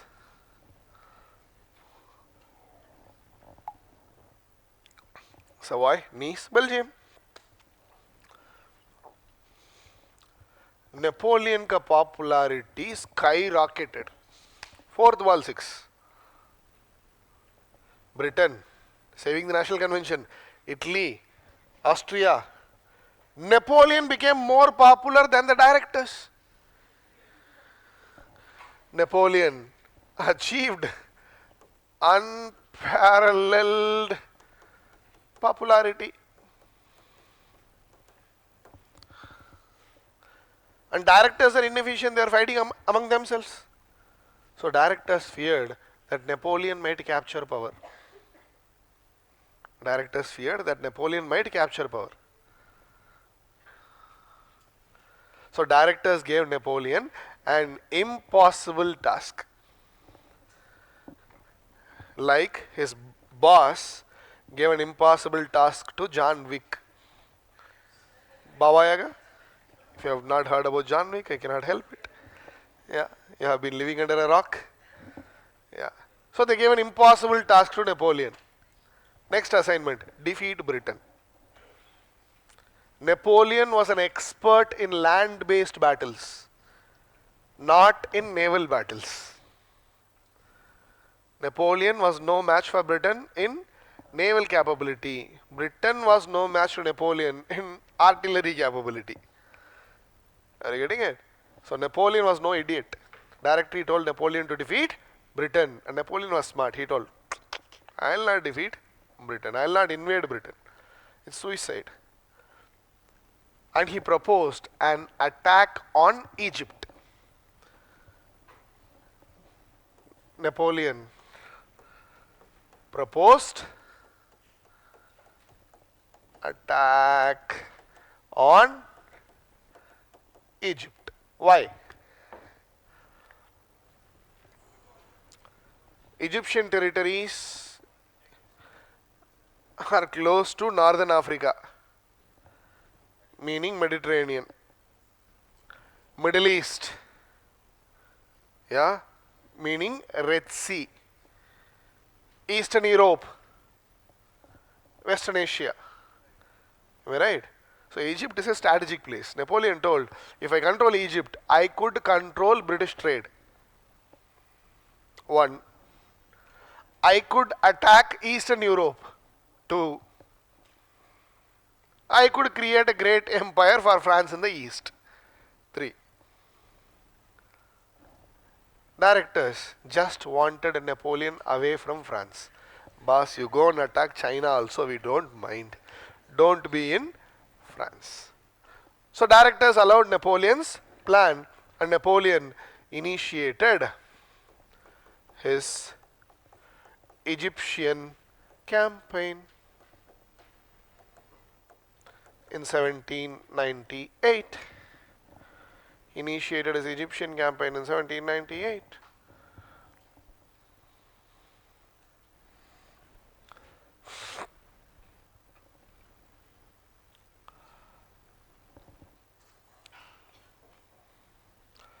Under the Egyptian campaign, just right. After a few initial successes,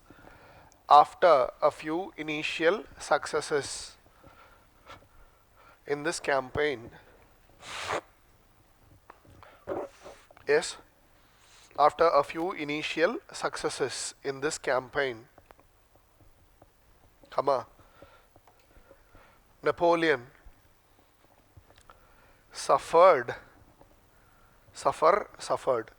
Napoleon suffered heavy losses in Egypt and Syria. Syria is close to Egypt, right? Egypt and Syria.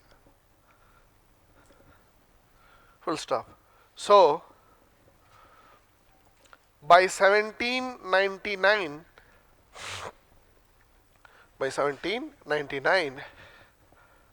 he was forced to retreat.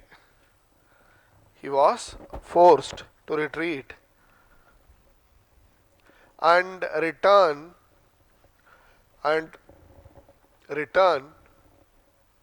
to France. He was forced to retreat and return to France. So where was Napoleon for 2 years? Napoleon was involved in Egyptian campaign from 1798 to 99, meaning he was not in France.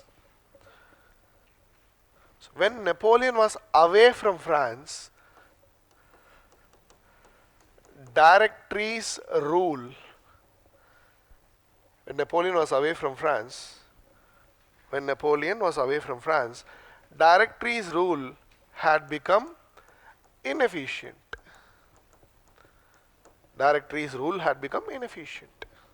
Why? Directories rule became inefficient. Why? Due to infighting among the directors.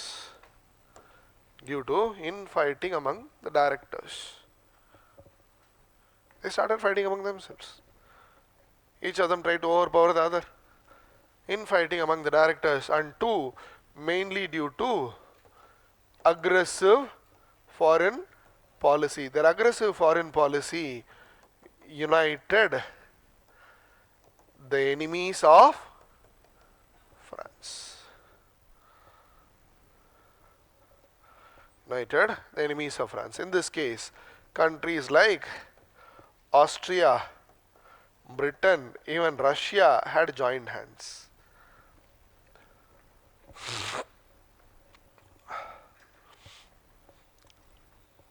Because Britishers and Russians are related. In fact, I don't know whether you know this or not, most of the European monarchs were relatives. 99% of the European monarchs were relatives, one way or the other. Why? Matrimonial alliances. Who was the wife of Louis XVI? Marie Antoinette from Austria. Relatives. So, over many generations, most of the European monarchs had become relatives. The rulers of Britain and Russia were cousins. And what do relatives do? Fight. So many wars. Jealous. So many enemies of France had united against the French government because Napoleon was not there in France. He was in Middle East. So Napoleon returned to France in 1799. Napoleon returned to France in 1799 only to see the Directory mismanaging the country. Napoleon returned to France in 1799 only to see the Directory mismanaging the country. He was popular, right? More popular than the directors, right? Full stop. With the help of two of the directors,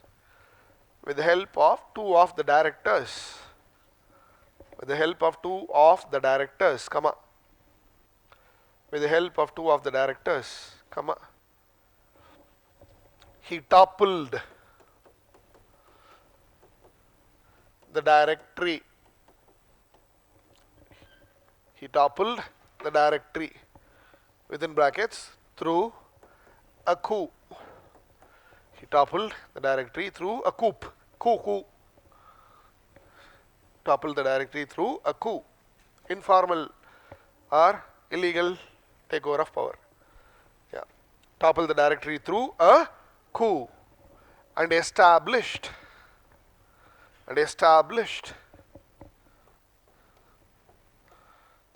the consulate in the same year.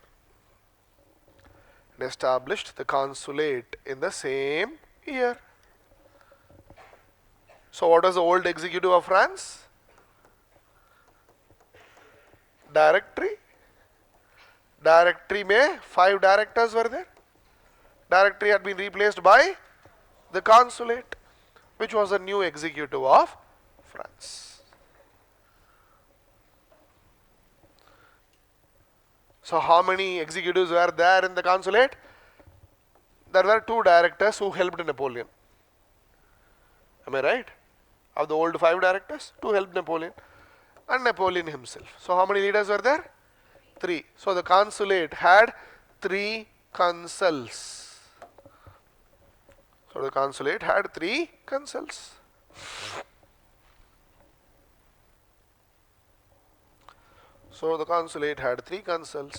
The word consul means leader. Consulate, the leadership, had 3 consuls, 3 leaders. And among the 3 leaders, Napoleon was the first consul.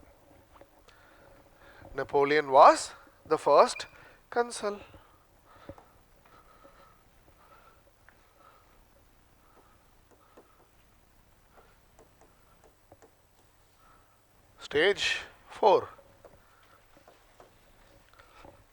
So Napoleon established the consulate having 3 consuls in 1799, and among the 3 consuls Napoleon was the first consul, the first leader to France.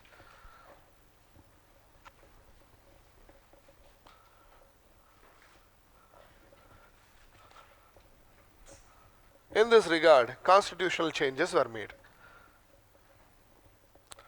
When establishing the consulate, constitutional changes had been made. Because there was a new executive, constitutional changes had been made, but France still remained a republic. The constitution, in fact, literally, okay, the new constitutional changes together were called consular constitution, if you want. Consulate, consular constitution. So the old constitution was amended on multiple accounts and thus was created the consular constitution. Now, according to the constitution, the first consul to France was Napoleon. But Napoleon had to prove his position as the first consul. And why did people accept Napoleon as the first consul? How did Napoleon cement his position as the first consul? Napoleon cemented his position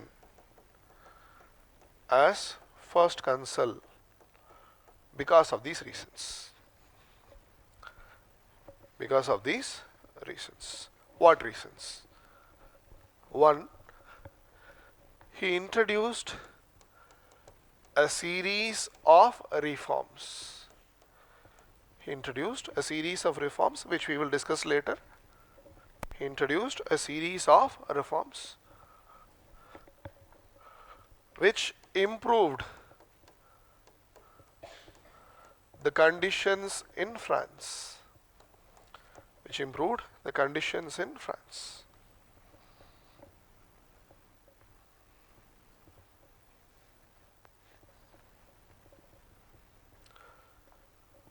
And during the rule of Directory, many foreign enemies had united against the French, right?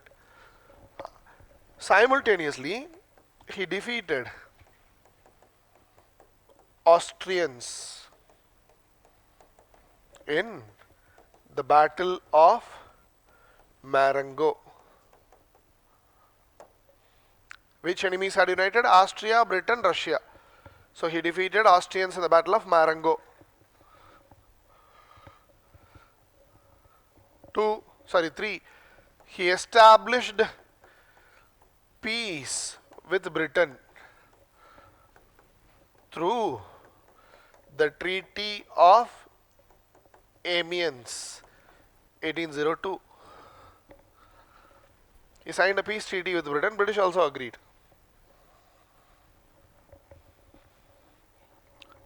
Treaty of Amiens, Amiens. Because British were no match to Napoleon on the land. So Britain agreed for a treaty.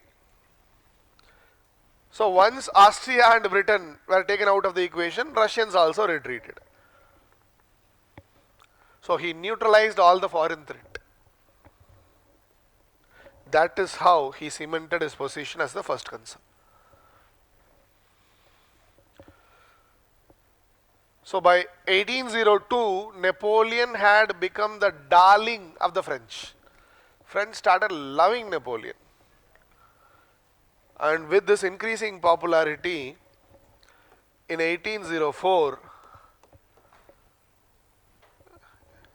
Napoleon declared himself to be the French emperor. Napoleon declared himself to be the French emperor in 1804.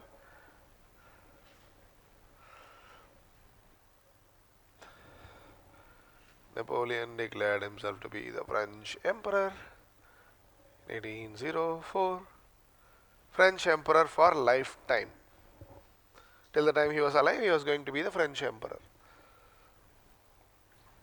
And he remained the emperor of France till 1815 with a small gap in between.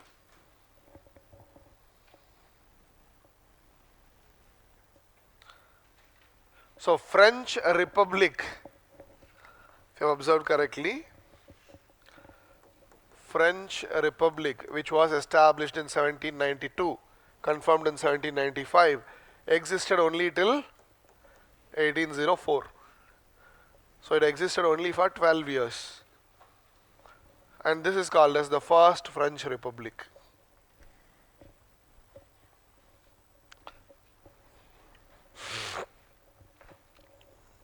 Why Napoleon had declared himself to be a monarch, an emperor?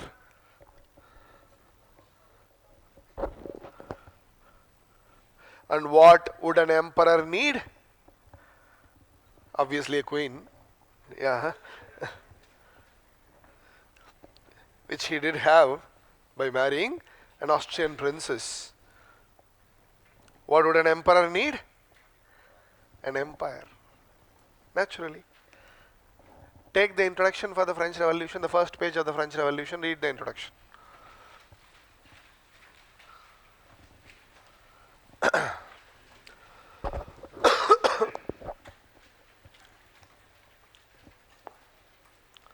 It replaced theocracies and monarchies, ended class privileges, unleashed a wave of global conflicts.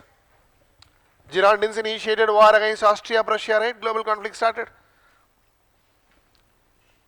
Historians summarize the French Revolution in 4 words. What words? Revolution. Revolution. Fall of Bastille. Declaration of the Rights of Man and Citizen. Redefining nationalism. France becoming a constitutional monarchy. France becoming a republic. Revolution. War. The new French government declared war on many European countries, starting with Prussia, Austria. Revolution. War. So many European powers in return declared war on France after the execution of the king. To save the country and the republic, Jacobins initiated reign of terror, tyranny. Napoleon became the emperor in 1804, and the emperor needed an empire. Revolution, war, tyranny, empire. Now look at the timeline for the French Revolution. 1789 to 1799, the first 3 stages. Last stage I wanted to highlight, Napoleon's rule. Take the page where I gave you the idea about 4 stages. Before explaining the stage, there is a mind map. 4 stages. The 4th stage I would have mentioned 3 years. 1799 to 1804 to 1815. 1799 to 1804, Napoleon was the consul. 1804 to 1815, he was the emperor. I hope you are able to understand. Fine. Now the introduction should be clear. Let me continue with Napoleon, particularly with his reforms.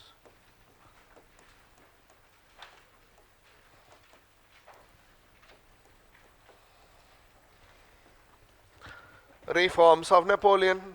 What were the reforms of Napoleon that made him so popular? Are there any questions there?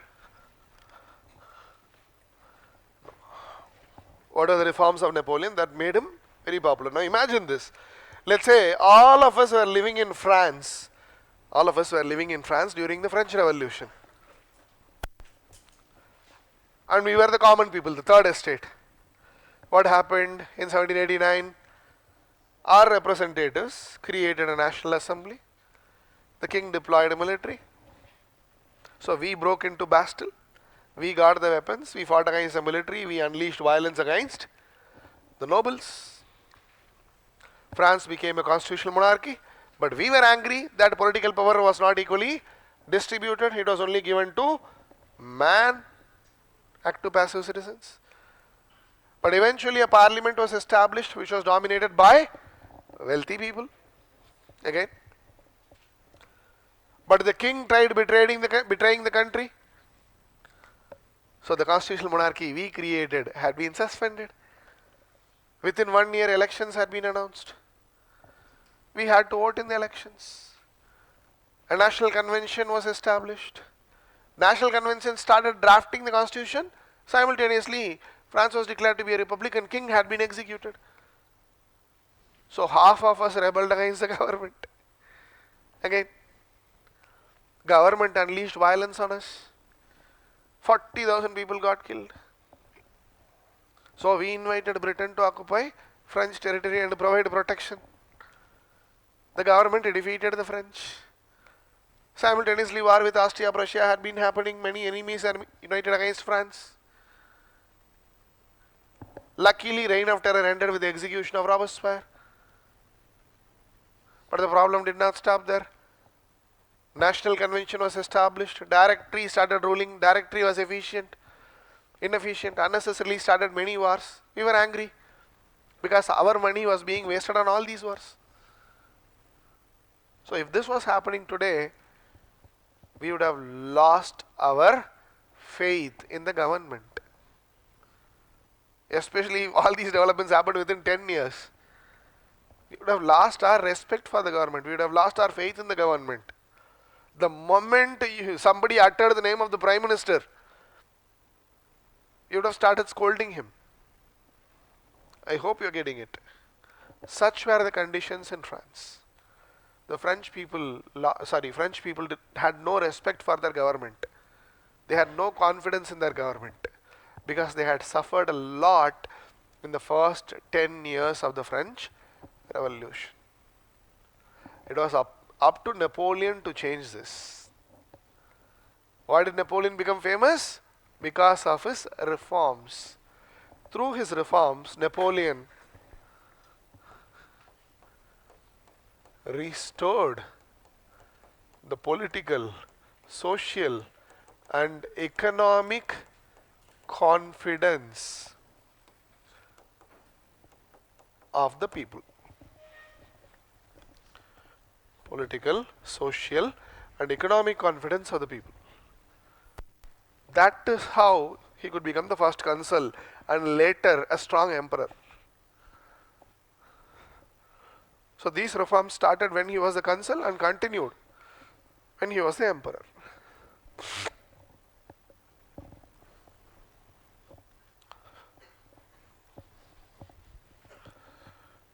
Shall I? Excellent.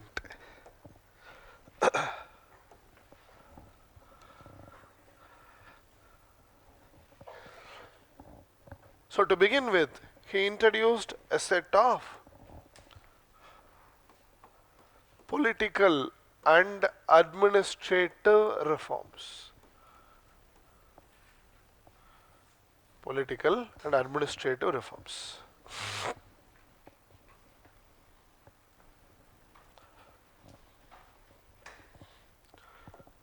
Now historically, during the French Revolution, France had a decentralized administration.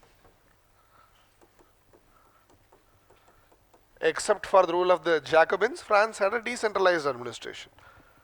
In fact, France had been divided into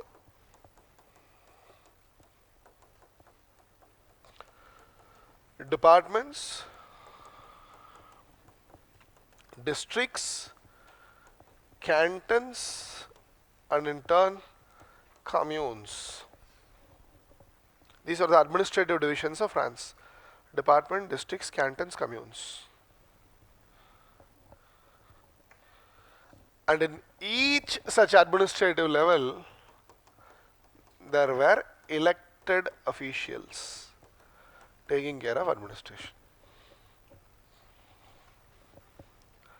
Elected officials taking care of administration. This was the case till the times of Directory. This is the case till the times of Directory. So that's why I told you administration had been decentralized till 1799. So what did Napoleon do?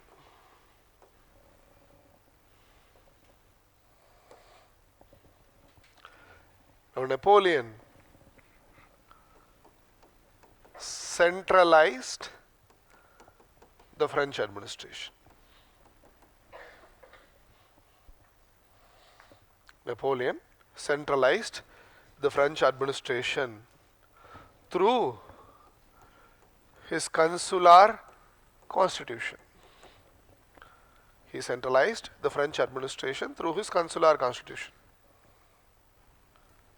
Consulate, do you remember? Centralized the French administration through his consular constitution. All elected officers became redundant.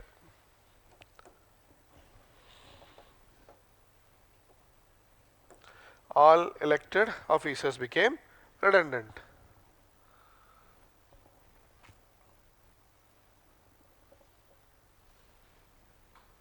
Practically useless. Elected officers have no powers under the new constitution. Why?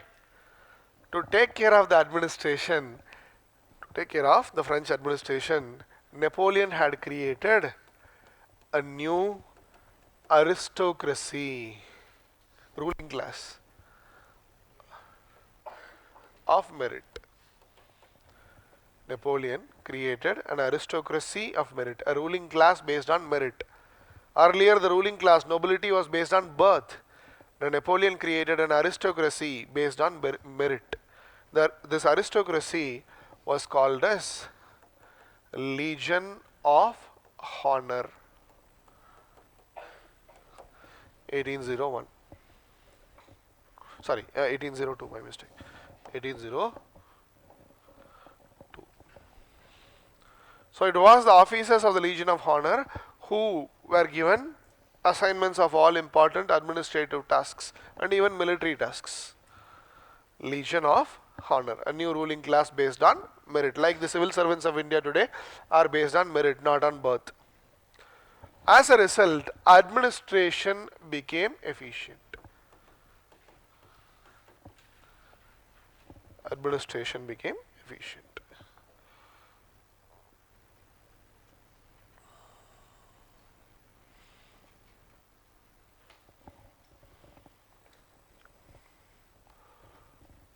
Two.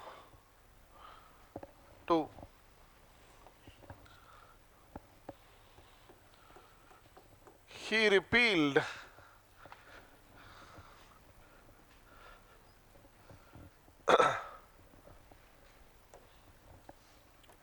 laws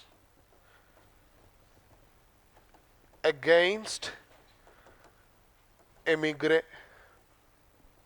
He repealed, cancelled all the laws against emigre. Why? Emigre were rich people whose wealth was required for reconstruction of France. So he repealed laws against emigre and allowed them to return to France, come back to France. He repealed laws against emigre, pardoned them and allowed them to return to France. 3. He repealed violent laws of Jacobins, particularly laws about sedition. He repealed violent laws of Jacobins.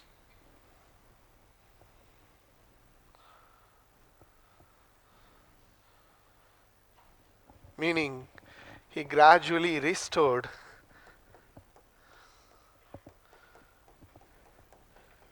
peace and order in France. He gradually restored peace and order in France.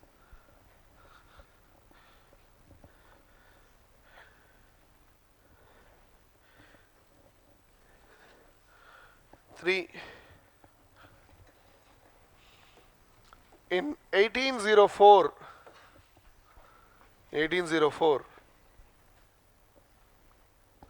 he introduced a new legal system in France. A new legal system in France.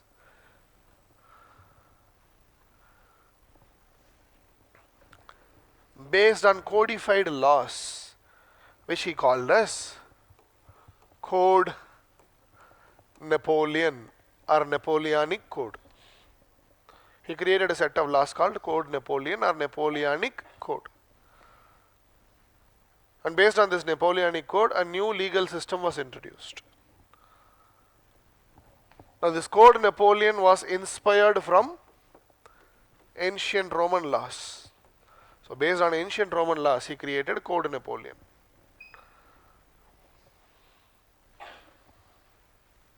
Or Napoleonic Code in 1804.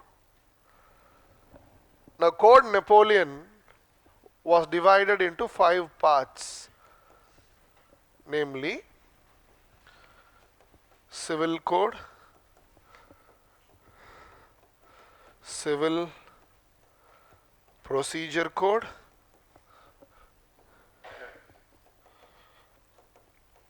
Criminal Code, Criminal Procedure Code, and finally Penal Code. What do you mean by Civil Code?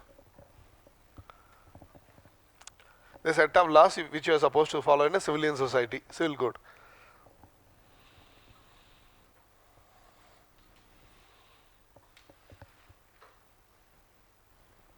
Don't trespass into the property of others, Civil Code.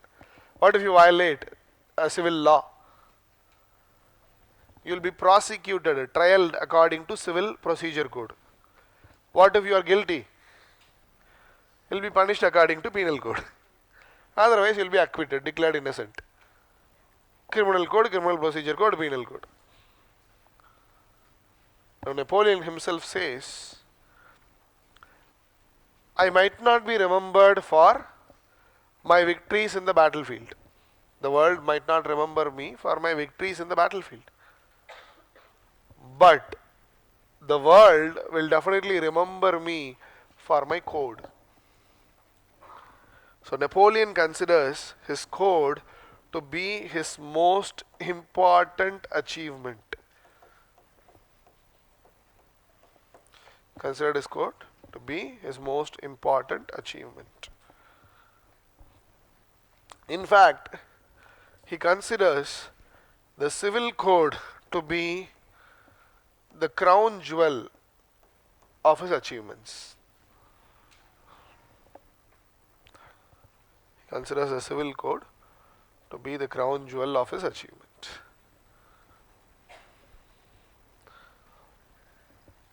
Why? Because Napoleon's Civil Code, right? Napoleon's Civil Code talks about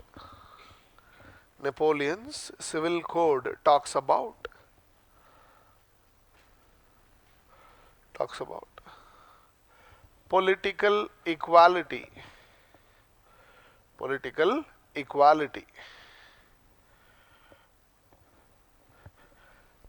Equality before law. Equality before law.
Divorce.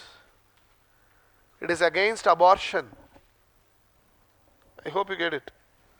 But here he introduced a system of marriages which is similar to modern registered marriages. Are you getting it? Equality in matters of marriage. If I want to marry you, I can tell you and we can get married. Gender equality. If I want to divorce you, I can divorce you. Are you getting it? Inheritance, men and women having same property rights. I hope you are getting it. Religious tolerance, are these ideas relevant today? Are the ideas in Napoleon's civil code relevant today? Yes, that is why he considers the civil code to be the crown jewel of his achievements. Yes, Napoleon declared himself to be the French emperor. He ended the French Republic. Correct. But did he go against the ideals of the French Revolution? No, he could not actually. Because popular sentiments had been firmly established. So even an emperor as powerful as Napoleon could not turn against the ideals of the French Revolution. Remember, are you getting it? So he becoming the emperor was for political reasons. Are you getting it? Because other European monarchs did not give an equal treatment to Napoleon because he had been a commoner. So he was forced to crown himself as an emperor to gain respect and legitimacy. I hope you are getting it. And to establish his empire as well as to secure the future of the French crown, he also married an Austrian princess. The Austrian princess name was, anybody?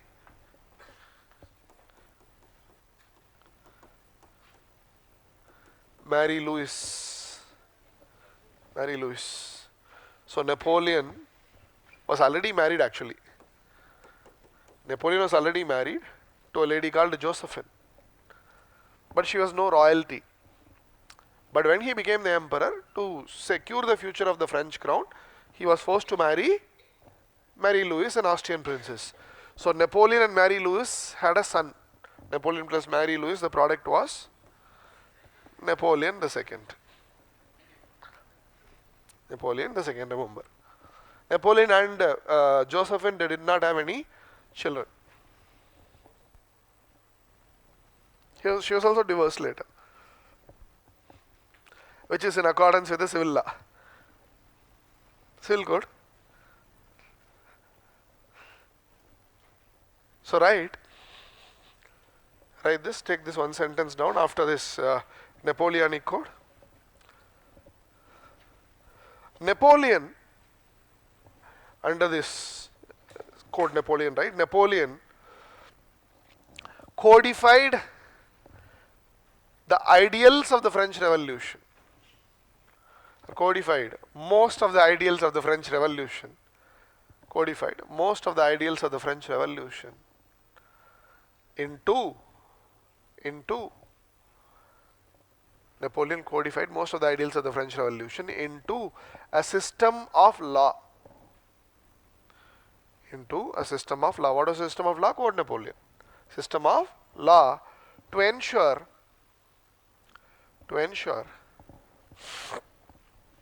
rapid, cheap,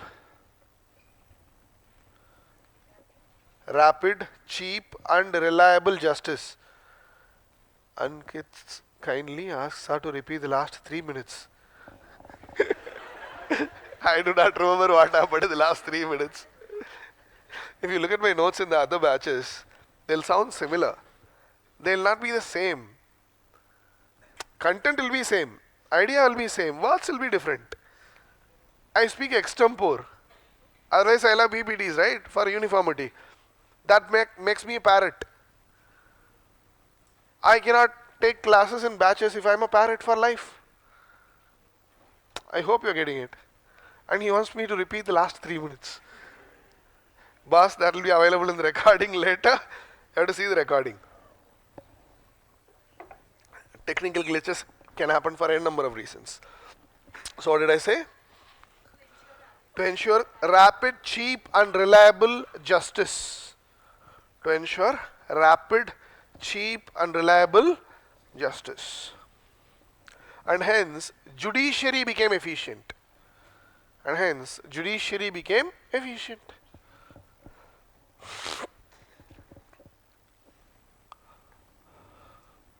So administration became efficient, judiciary had become efficient, Napoleon had established peace with neighboring countries, he defeated Austrians in the Battle of Marengo, he signed peace treaty with Britain. Are you getting it? Subsequently, he introduced a major social reform in France.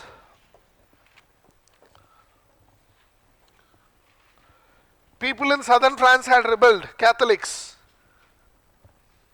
but they were suppressed using violence. So Catholics were angry. Now Napoleon wanted to unite the Catholics and the people belonging to other forms of Christianity as well as other religions in France. Meaning Napoleon wanted to use religion as a political tool and social cement to create unity among the French people. So Napoleon used religion as a political tool and social cement to unite French people. But then how to do that? To achieve that, Napoleon signed a concordat with Pope Pius VII in 1801. A concordat with Pope Pius VII in 1801. What's a concordat? A concordat is an agreement between a ruler and a Catholic Pope. Agreement between a ruler and a Catholic Pope is called as concordat.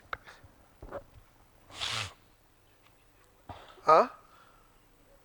1801 is when he was the consul. He signed a concordat with the Pope to bring religious unity. Now what did he do? According to this concordat, he declared France to be a Catholic country. He declared France to be a Catholic country. Who suffered the most due to reign of terror? Catholics. So he declared France to be a Catholic country. Catholics are also the majority in France numerically. So he declared France to be a Catholic country. So people belonging to other religions will be angry. That is why in his code he talks about religious toleration. He declared France to be a Catholic country and promised maintenance of the clergy by the state. Maintenance of the clergy by the state. What do you mean by maintenance of the clergy by the state? Earlier all the properties of the church had been nationalized. Clergy could not survive. They could not collect tax. Now Napoleon told, don't worry, the government will give salary to the clergy. Clear? Full stop. In return, the Pope agreed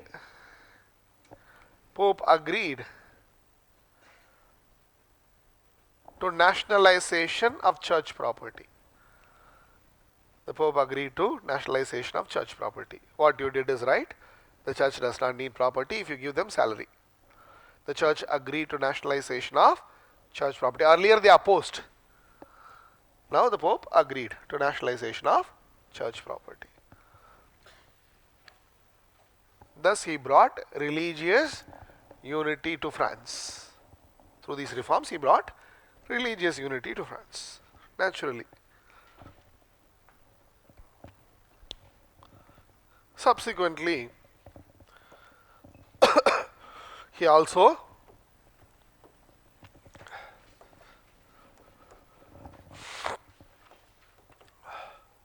promoted education.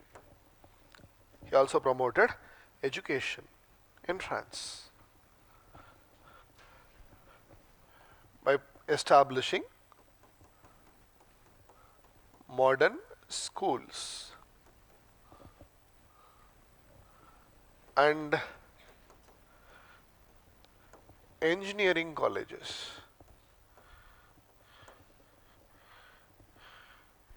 Engineering colleges he called as institutes for technical training or institutes for technical education.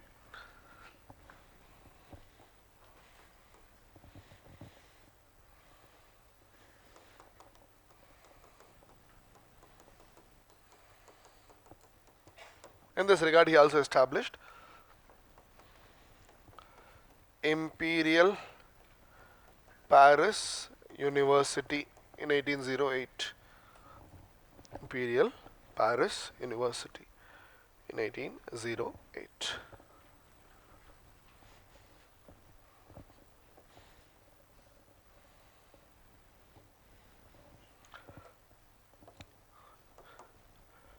Simultaneously, he introduced economic reforms. Economic reforms. He introduced economic reforms. For example, he centralized revenue administration of France. What is revenue administration? Collection and distribution of taxes. So he centralized tax collection and disbursal. What do you mean by disbursal? Distribution. He centralized tax collection and disbursal, distribution. As a result, tax revenue increased and economy became efficient.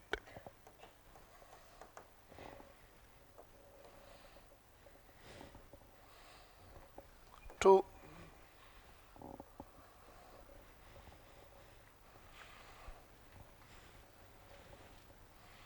tax revenue increased, economy became efficient. Two, he introduced a centralized banking system. Introduced a centralized banking system by establishing the Bank of France in the year 1800. Bank of France in the year 1800.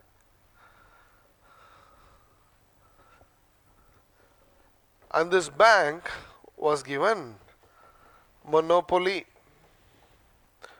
over French currency. Monopoly over French currency.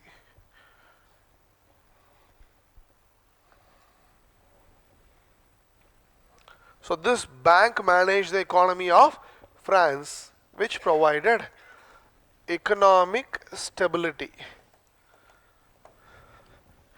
Which provided economic stability.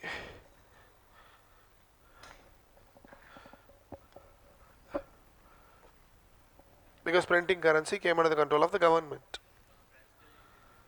The currency was also changed, franc. France had a new currency, franc. That comes with the bank, monopoly over currency. If you go into the minute details, it gets too detailed. FRANC, franc. New currency was franc. Fine. In addition to that, this guy promoted the growth of agriculture, modern industries, and foreign trade. Agriculture, modern industries, and foreign trade. He also initiated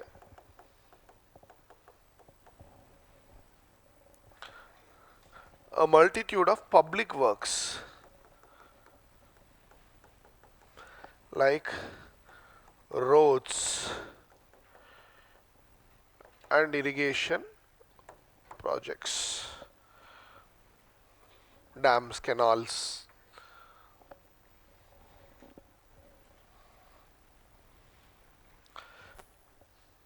And all these efforts created new employment opportunities.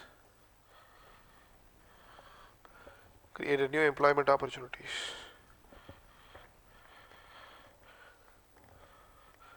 So economic efficiency, economic stability, and new employment opportunity resulted in economic prosperity.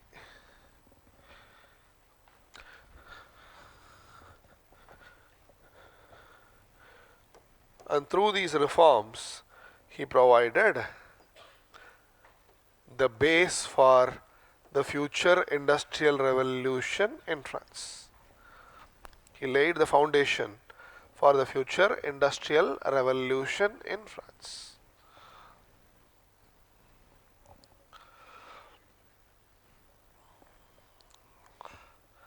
Ultimately, he restored the faith and confidence of the people towards the government. If a government does all this, you'll respect such a government, right? France को अच्छे दिन आ गए, France को, ठीक है. So he restored faith and confidence towards the government. That is why historians say, because of his achievements, historians say that Napoleon, because of his achievements, historians say that Napoleon was the child of French Revolution. Child, kid, bacha, was a child of French Revolution. Why? He carried forward the good ideas of the revolution. For example, equality. Historians say he was a child of the French Revolution and the product of the reaction against it.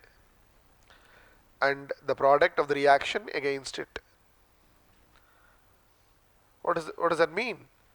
He removed all the negative aspects of the revolution during his rule. He allowed emigres to emigrate to return. He repealed unnecessary laws of the Jacobins. He made the administration efficient. I hope you get it. So he removed the unnecessary aspects of the revolution during his rule. That's why he is called as the child of the revolution and the product of the reaction against it. And that's a famous question by UPSC. UPSC will not ask you to discuss the reforms of Napoleon. They'll give you a statement. Napoleon is called as the child of the revolution and the product of the reaction against it. Discuss. Answer is his reforms. I hope you get it.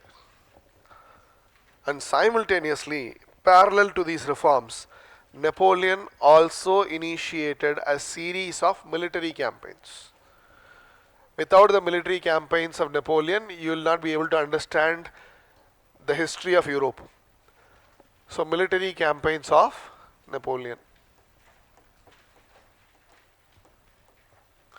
But you will not get a direct question from the military campaigns. But you need to remember the campaigns though.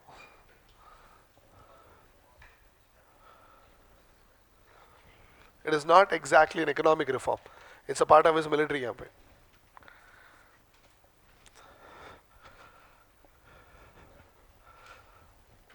So before I discuss the economic reforms, I showed you this, right? Liberty, equality, I showed you.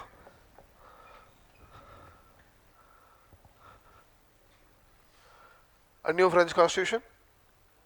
1791, the first French constitution. Political rights were given to wealthy sections of the society.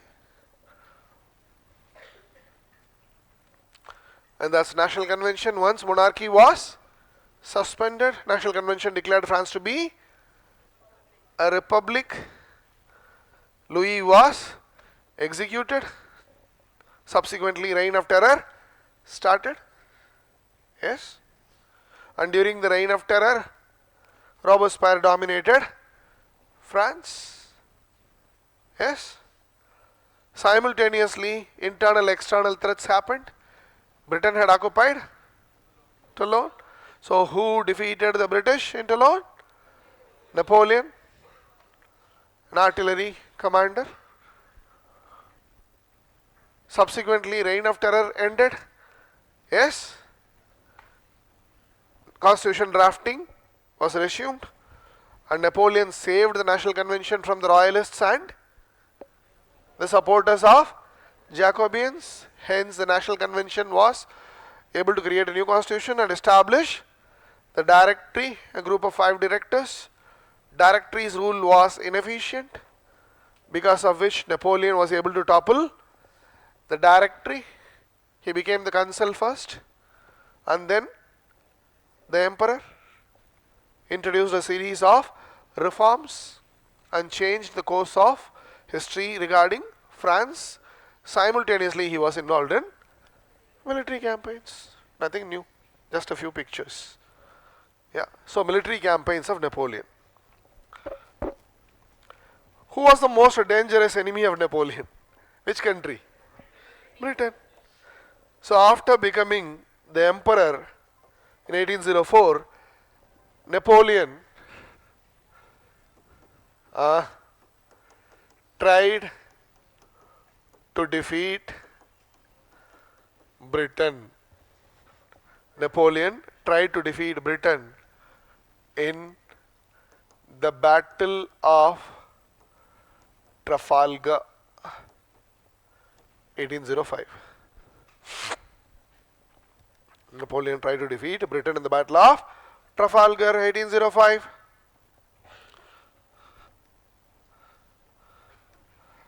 But France failed miserably in this battle. Where is Trafalgar? Trafalgar is a place close to Gibraltar Strait. Have you heard about a country called Morocco? It's a place between Morocco and Spain. Gibraltar Strait. It was a naval battle between the French Navy and the British Navy. So obviously, who was victorious? The British. Let me give you some idea. Don't write this down, understand. In this naval battle, 31 French ships fought against 27 British ships. 31 versus 27. British had lesser ships. At the end of the battle, 21 French ships had been captured by the British. One had been destroyed. Britishers did not lose even a single ship. One British ship was slightly damaged. That was the naval supremacy of Britain. Are you getting it? So this battle made Napoleon understand the naval supremacy of Britain. So he realized and he decided that he would not fight a naval battle with Britain again, at least immediately. So disastrous year for Napoleon. Battle of Trafalgar. But this, despite the defeat in the Battle of Trafalgar, Napoleon achieved 2 impressive victories in the very same year, 1805. In 1805, Napoleon defeated the Austrians in the Battle of Ulm. Ulm is a place in Holy Roman Empire, Central Europe. Napoleon defeated the Austrians in the Battle of Ulm and occupied Bavaria. Where is Bavaria? There is a famous automobile manufacturer called BMW. Bavaria. Okay. If this was Holy Roman Empire in Central Europe, which also includes most of Germany today, this Bavaria is in South Central Holy Roman Empire or South Central Germany. This is Bavaria. If you equate this to, let's say, forget Holy Roman Empire, let's say this is Germany, Bavaria is in south central Germany. So he defeated the Austrians and occupied Bavaria. In the same year, he defeated Austria and Russia. Austria and Russia in the Battle of Austerlitz. The Battle of Austerlitz. In the Battle of Austerlitz. And conquered most of the German territories. Conquered most of the German territories. Most of the German territories, except, conquered most of the German territories, important point, except those of Austria and Prussia. So if this was Germany, German territories, Prussia is here, Austrian territories are here. Already he had conquered Bavaria.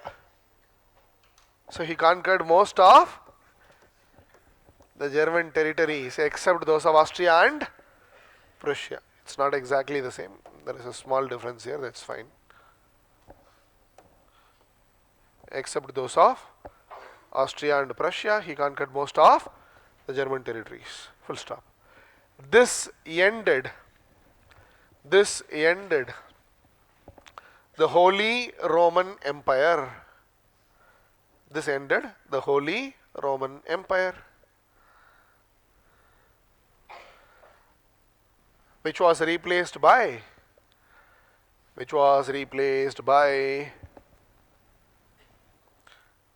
Napoleon Apostrophes. So he conquered most of these territories, right? Which was replaced by Napoleon's Confederation of Rhine, 1806. Confederation of Rhine. So he had occupied most of German territories and reorganized the territories as Confederation of Rhine, which ended the Holy Roman Empire. Of all his military victories, the most impressive victory was achieved in the Battle of Austerlitz. Even in the movie Napoleon, the battle is shown. Battle of Austerlitz. Again, artillery. So Napoleon defeated the Austrians and Russians temporarily to get most of Germany. But he had lost to the British. Why did he lose to British? Because of Britain's naval supremacy. Why was British Navy superior? Because of Britain's economic prosperity. Why was Britain economically prosperous? Because Britain was undergoing industrial revolution. So how to destroy Britain's naval supremacy? By weakening British economy. So his next campaign was an economic war against Britain. An economic war against Britain. I believe I asked you to read about this. Last class, I gave you an assignment, I think. So he initiated this economic war by introducing continental system, 1806. An economic warfare initiated by Napoleon against Britain.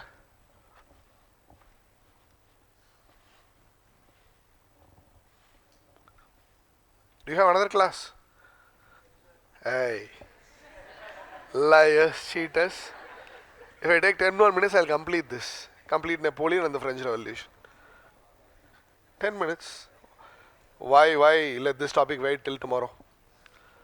Tomorrow I have a different plan for you. Note down the assignment for tomorrow. I'll forget later. What are you supposed to read? Uh,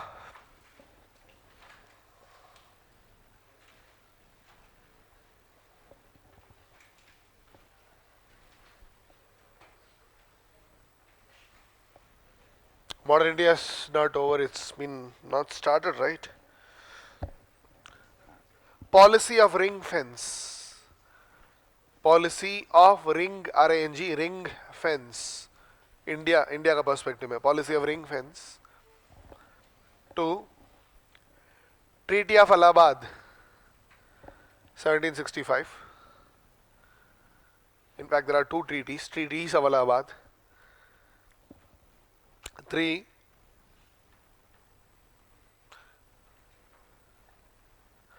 Mysore Wars. There are 4 Mysore Wars. Refer from any standard source. The book provided by the Institute of Spectrum, because modern India has not yet been handled. All the 4 Mysore Wars. Next thing, subsidiary alliance. Subsidiary alliance. Next thing,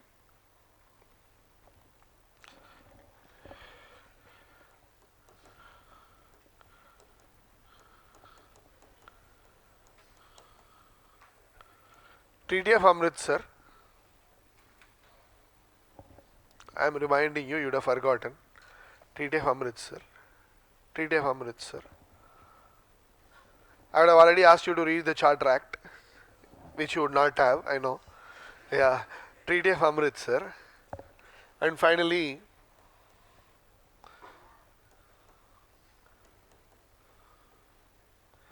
the Great Game. The Great Game. That's for tomorrow, but let me complete this. I understand if you are in a hurry, if you have to attend optional classes, or if you feel the urgency to launch a rocket, maybe the next mission of Chandrayaan, you are free to go. Else, stay put for 10 minutes. So, continental system, as I told you, was an economic warfare initiated by Napoleon against Britain to weaken the British economy. To weaken the British economy.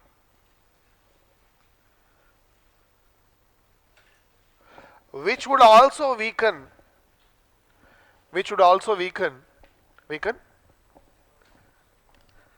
Britain's military capacity. Britain's military capacity.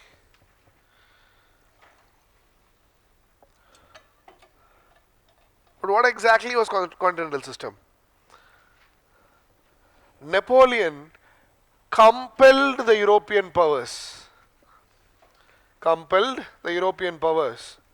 to join this initiative. Napoleon compelled the European powers to join this initiative and insisted that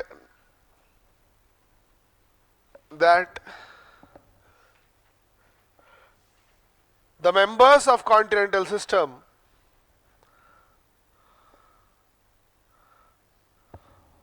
should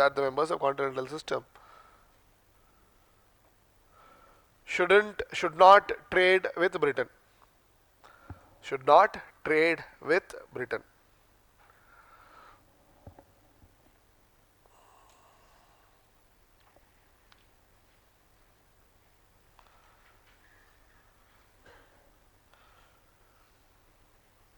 Countries that did not join the system,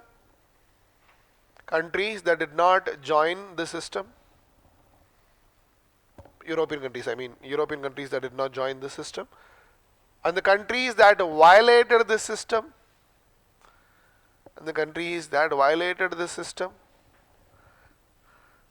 were attacked by Napoleon.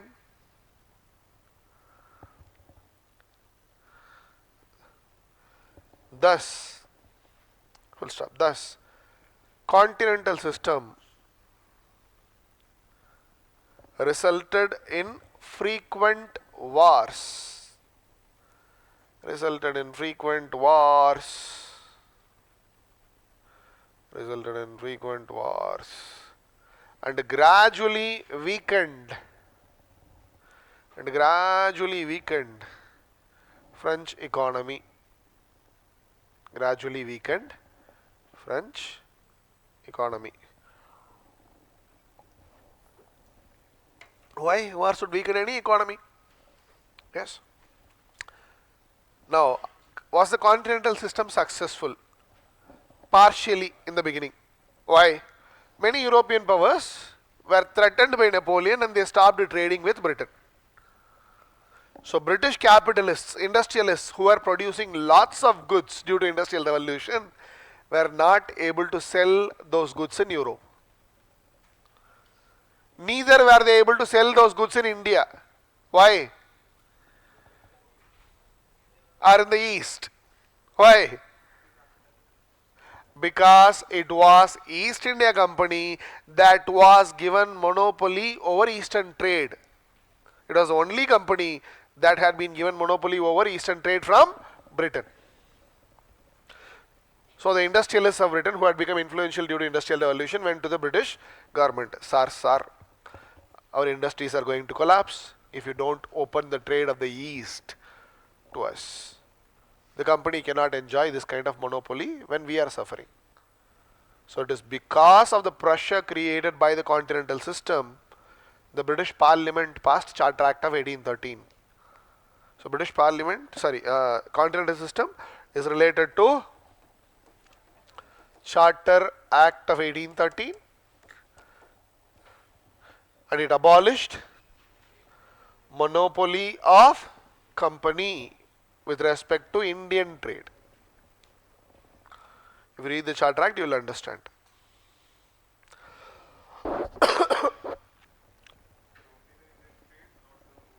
Indian trade. If you read the actual provisions, it will say the company lost its monopoly over the Indian trade except for its trade in tea and trade with China. Why particularly China? China was the only country exporting tea in the world, and the Britishers are involved in opium trade with China. There is a provision with respect to opium trade in the Charter Act of 1793. If you read that, you will understand. So many countries, actually European countries, could not resist British goods. Why? Many European countries could not resist British goods. Why? Because Britain was producing the cheapest industrial goods in the world. For example, cheapest cloth. Other countries could not produce the cheapest cloth. So they were forced to buy from Britain. So such European countries which could not resist the British goods, they did not want to join the continental system. So when European countries refused joining the continental system, what did Napoleon do? Attacked such countries. So to force the European powers to join the continental system, Napoleon attacked European countries such as Prussia. Prussia was defeated in the Battle of Jena.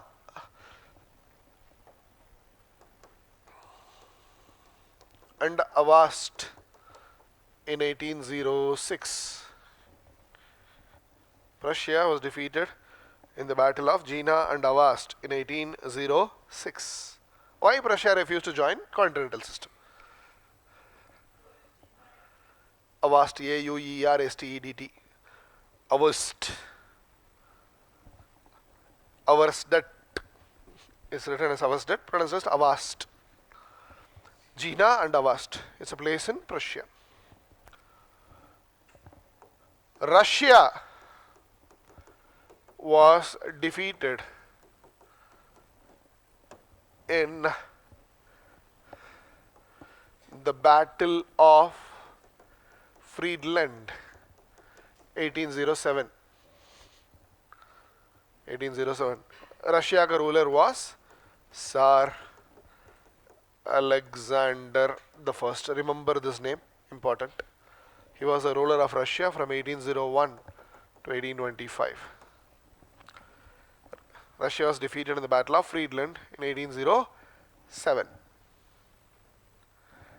And this Alexander signed Treaty of Tilsit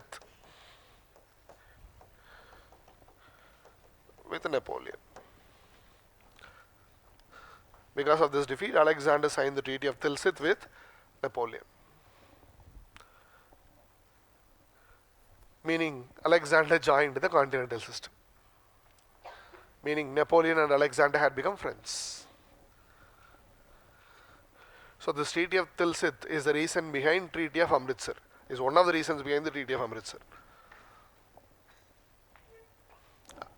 We'll discuss that. Simultaneously, in 1807, Napoleon conquered Portugal. Napoleon conquered Portugal. In 1808, he conquered Spain.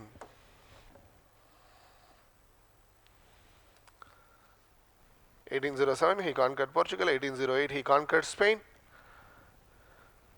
But both these countries, they rebelled against Napoleon. They did not like the French. They rebelled against Napoleon. What did the Portuguese do? The Portuguese asked for the help of British. Portuguese asked for the help of British. Sir, send your navy and help us. We want to defeat Napoleon. The Spanish used guerrilla warfare tactics. What is guerrilla warfare? The art of unconventional warfare. Hide and attack, ambush. There is no formal engagement. Hide and attack. Destroy all the food, starve your enemy and weaken him. Poison the water, kill him. Attack your enemy when he is sleeping. Or follow the tactics of Delhi police. Hide behind metro pillar, hide behind the curves in the road. When somebody violates a signal, jump in front of him, click a photo, ask for Chautan Sar Deshmukhi. Like Marathas.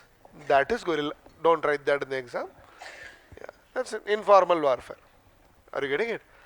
So that is why Napoleon lost his men and resources in Spanish campaign. The Spanish campaign, which started in 1808, continued till 1812. 4 years of guerrilla warfare by the Spanish. So Napoleon lost resources in Spanish campaign. He also lost his military reputation. Napoleon lost his resources as well as military reputation. There was a belief that Napoleon could never be defeated. But guerrilla warfare can defeat anybody. What will you do to an enemy who is attacking you when you are sleeping? You cannot keep the artillery ready, right, when you are sleeping. That is why Napoleon calls his Spanish campaign to be Spanish ulcer. Spanish ulcer.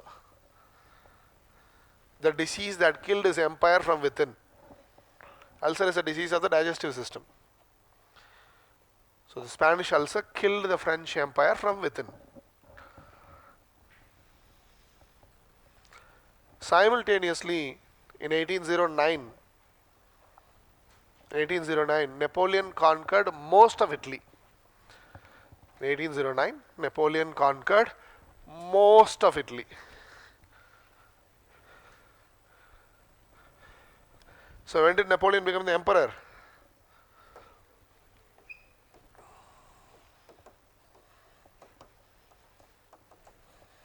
When did he become the emperor, ma? 1804. Within the next 5 years, he had completely redrawn the political map of Europe. He had completely redrawn the political map of Europe. One country had started dominating European affairs, mainland European affairs. One man, literally, due to his military capacity on land. See, I'll show you these pictures, then we'll disperse. Battle of Trafalgar, 1805. I told you it was a naval battle. Followed by Battle of Ulm, Bavaria. Battle of Austerlitz. Napoleon conquered most of Germany and established Confederation of Rhine, thus ending Holy Roman Empire. 1806, Continental System economic blockade of Britain, or economic warfare against Britain. In the same year, he defeated Prussia in the battles of Jena, Avast. Subsequently, he defeated Tsar Alexander the First in the Battle of Friedland. Tsar signed Treaty of Tilsit 1807, and then he conquered Portugal. Subsequently, the Spanish campaign was started. By 1809, he conquered most of Italy.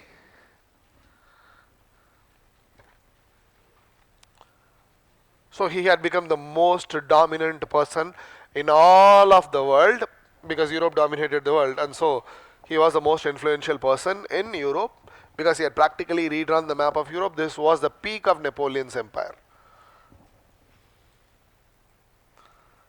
Able to see the size of France? Brown colored territory.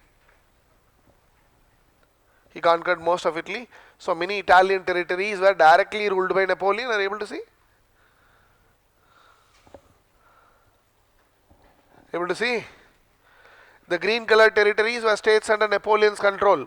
So most of the Italian territories are under Napoleon's control. Some territories directly ruled, some territories are under his control. Confederation of Rhine under Napoleon's control. Spain for 4 years. Portugal rebelled with the help of Britain. Britain was an enemy. The Nordic countries were enemies. Sweden, for example, Sweden was an enemy. Are you getting it?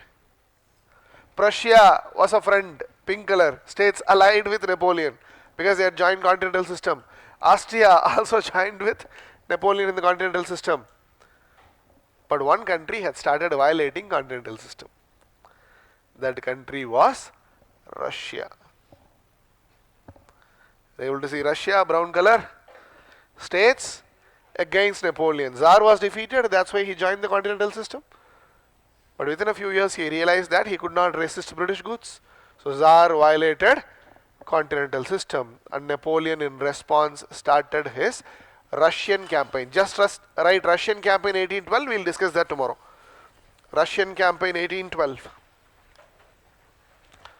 We will discuss that tomorrow, but do the assignments and come to class.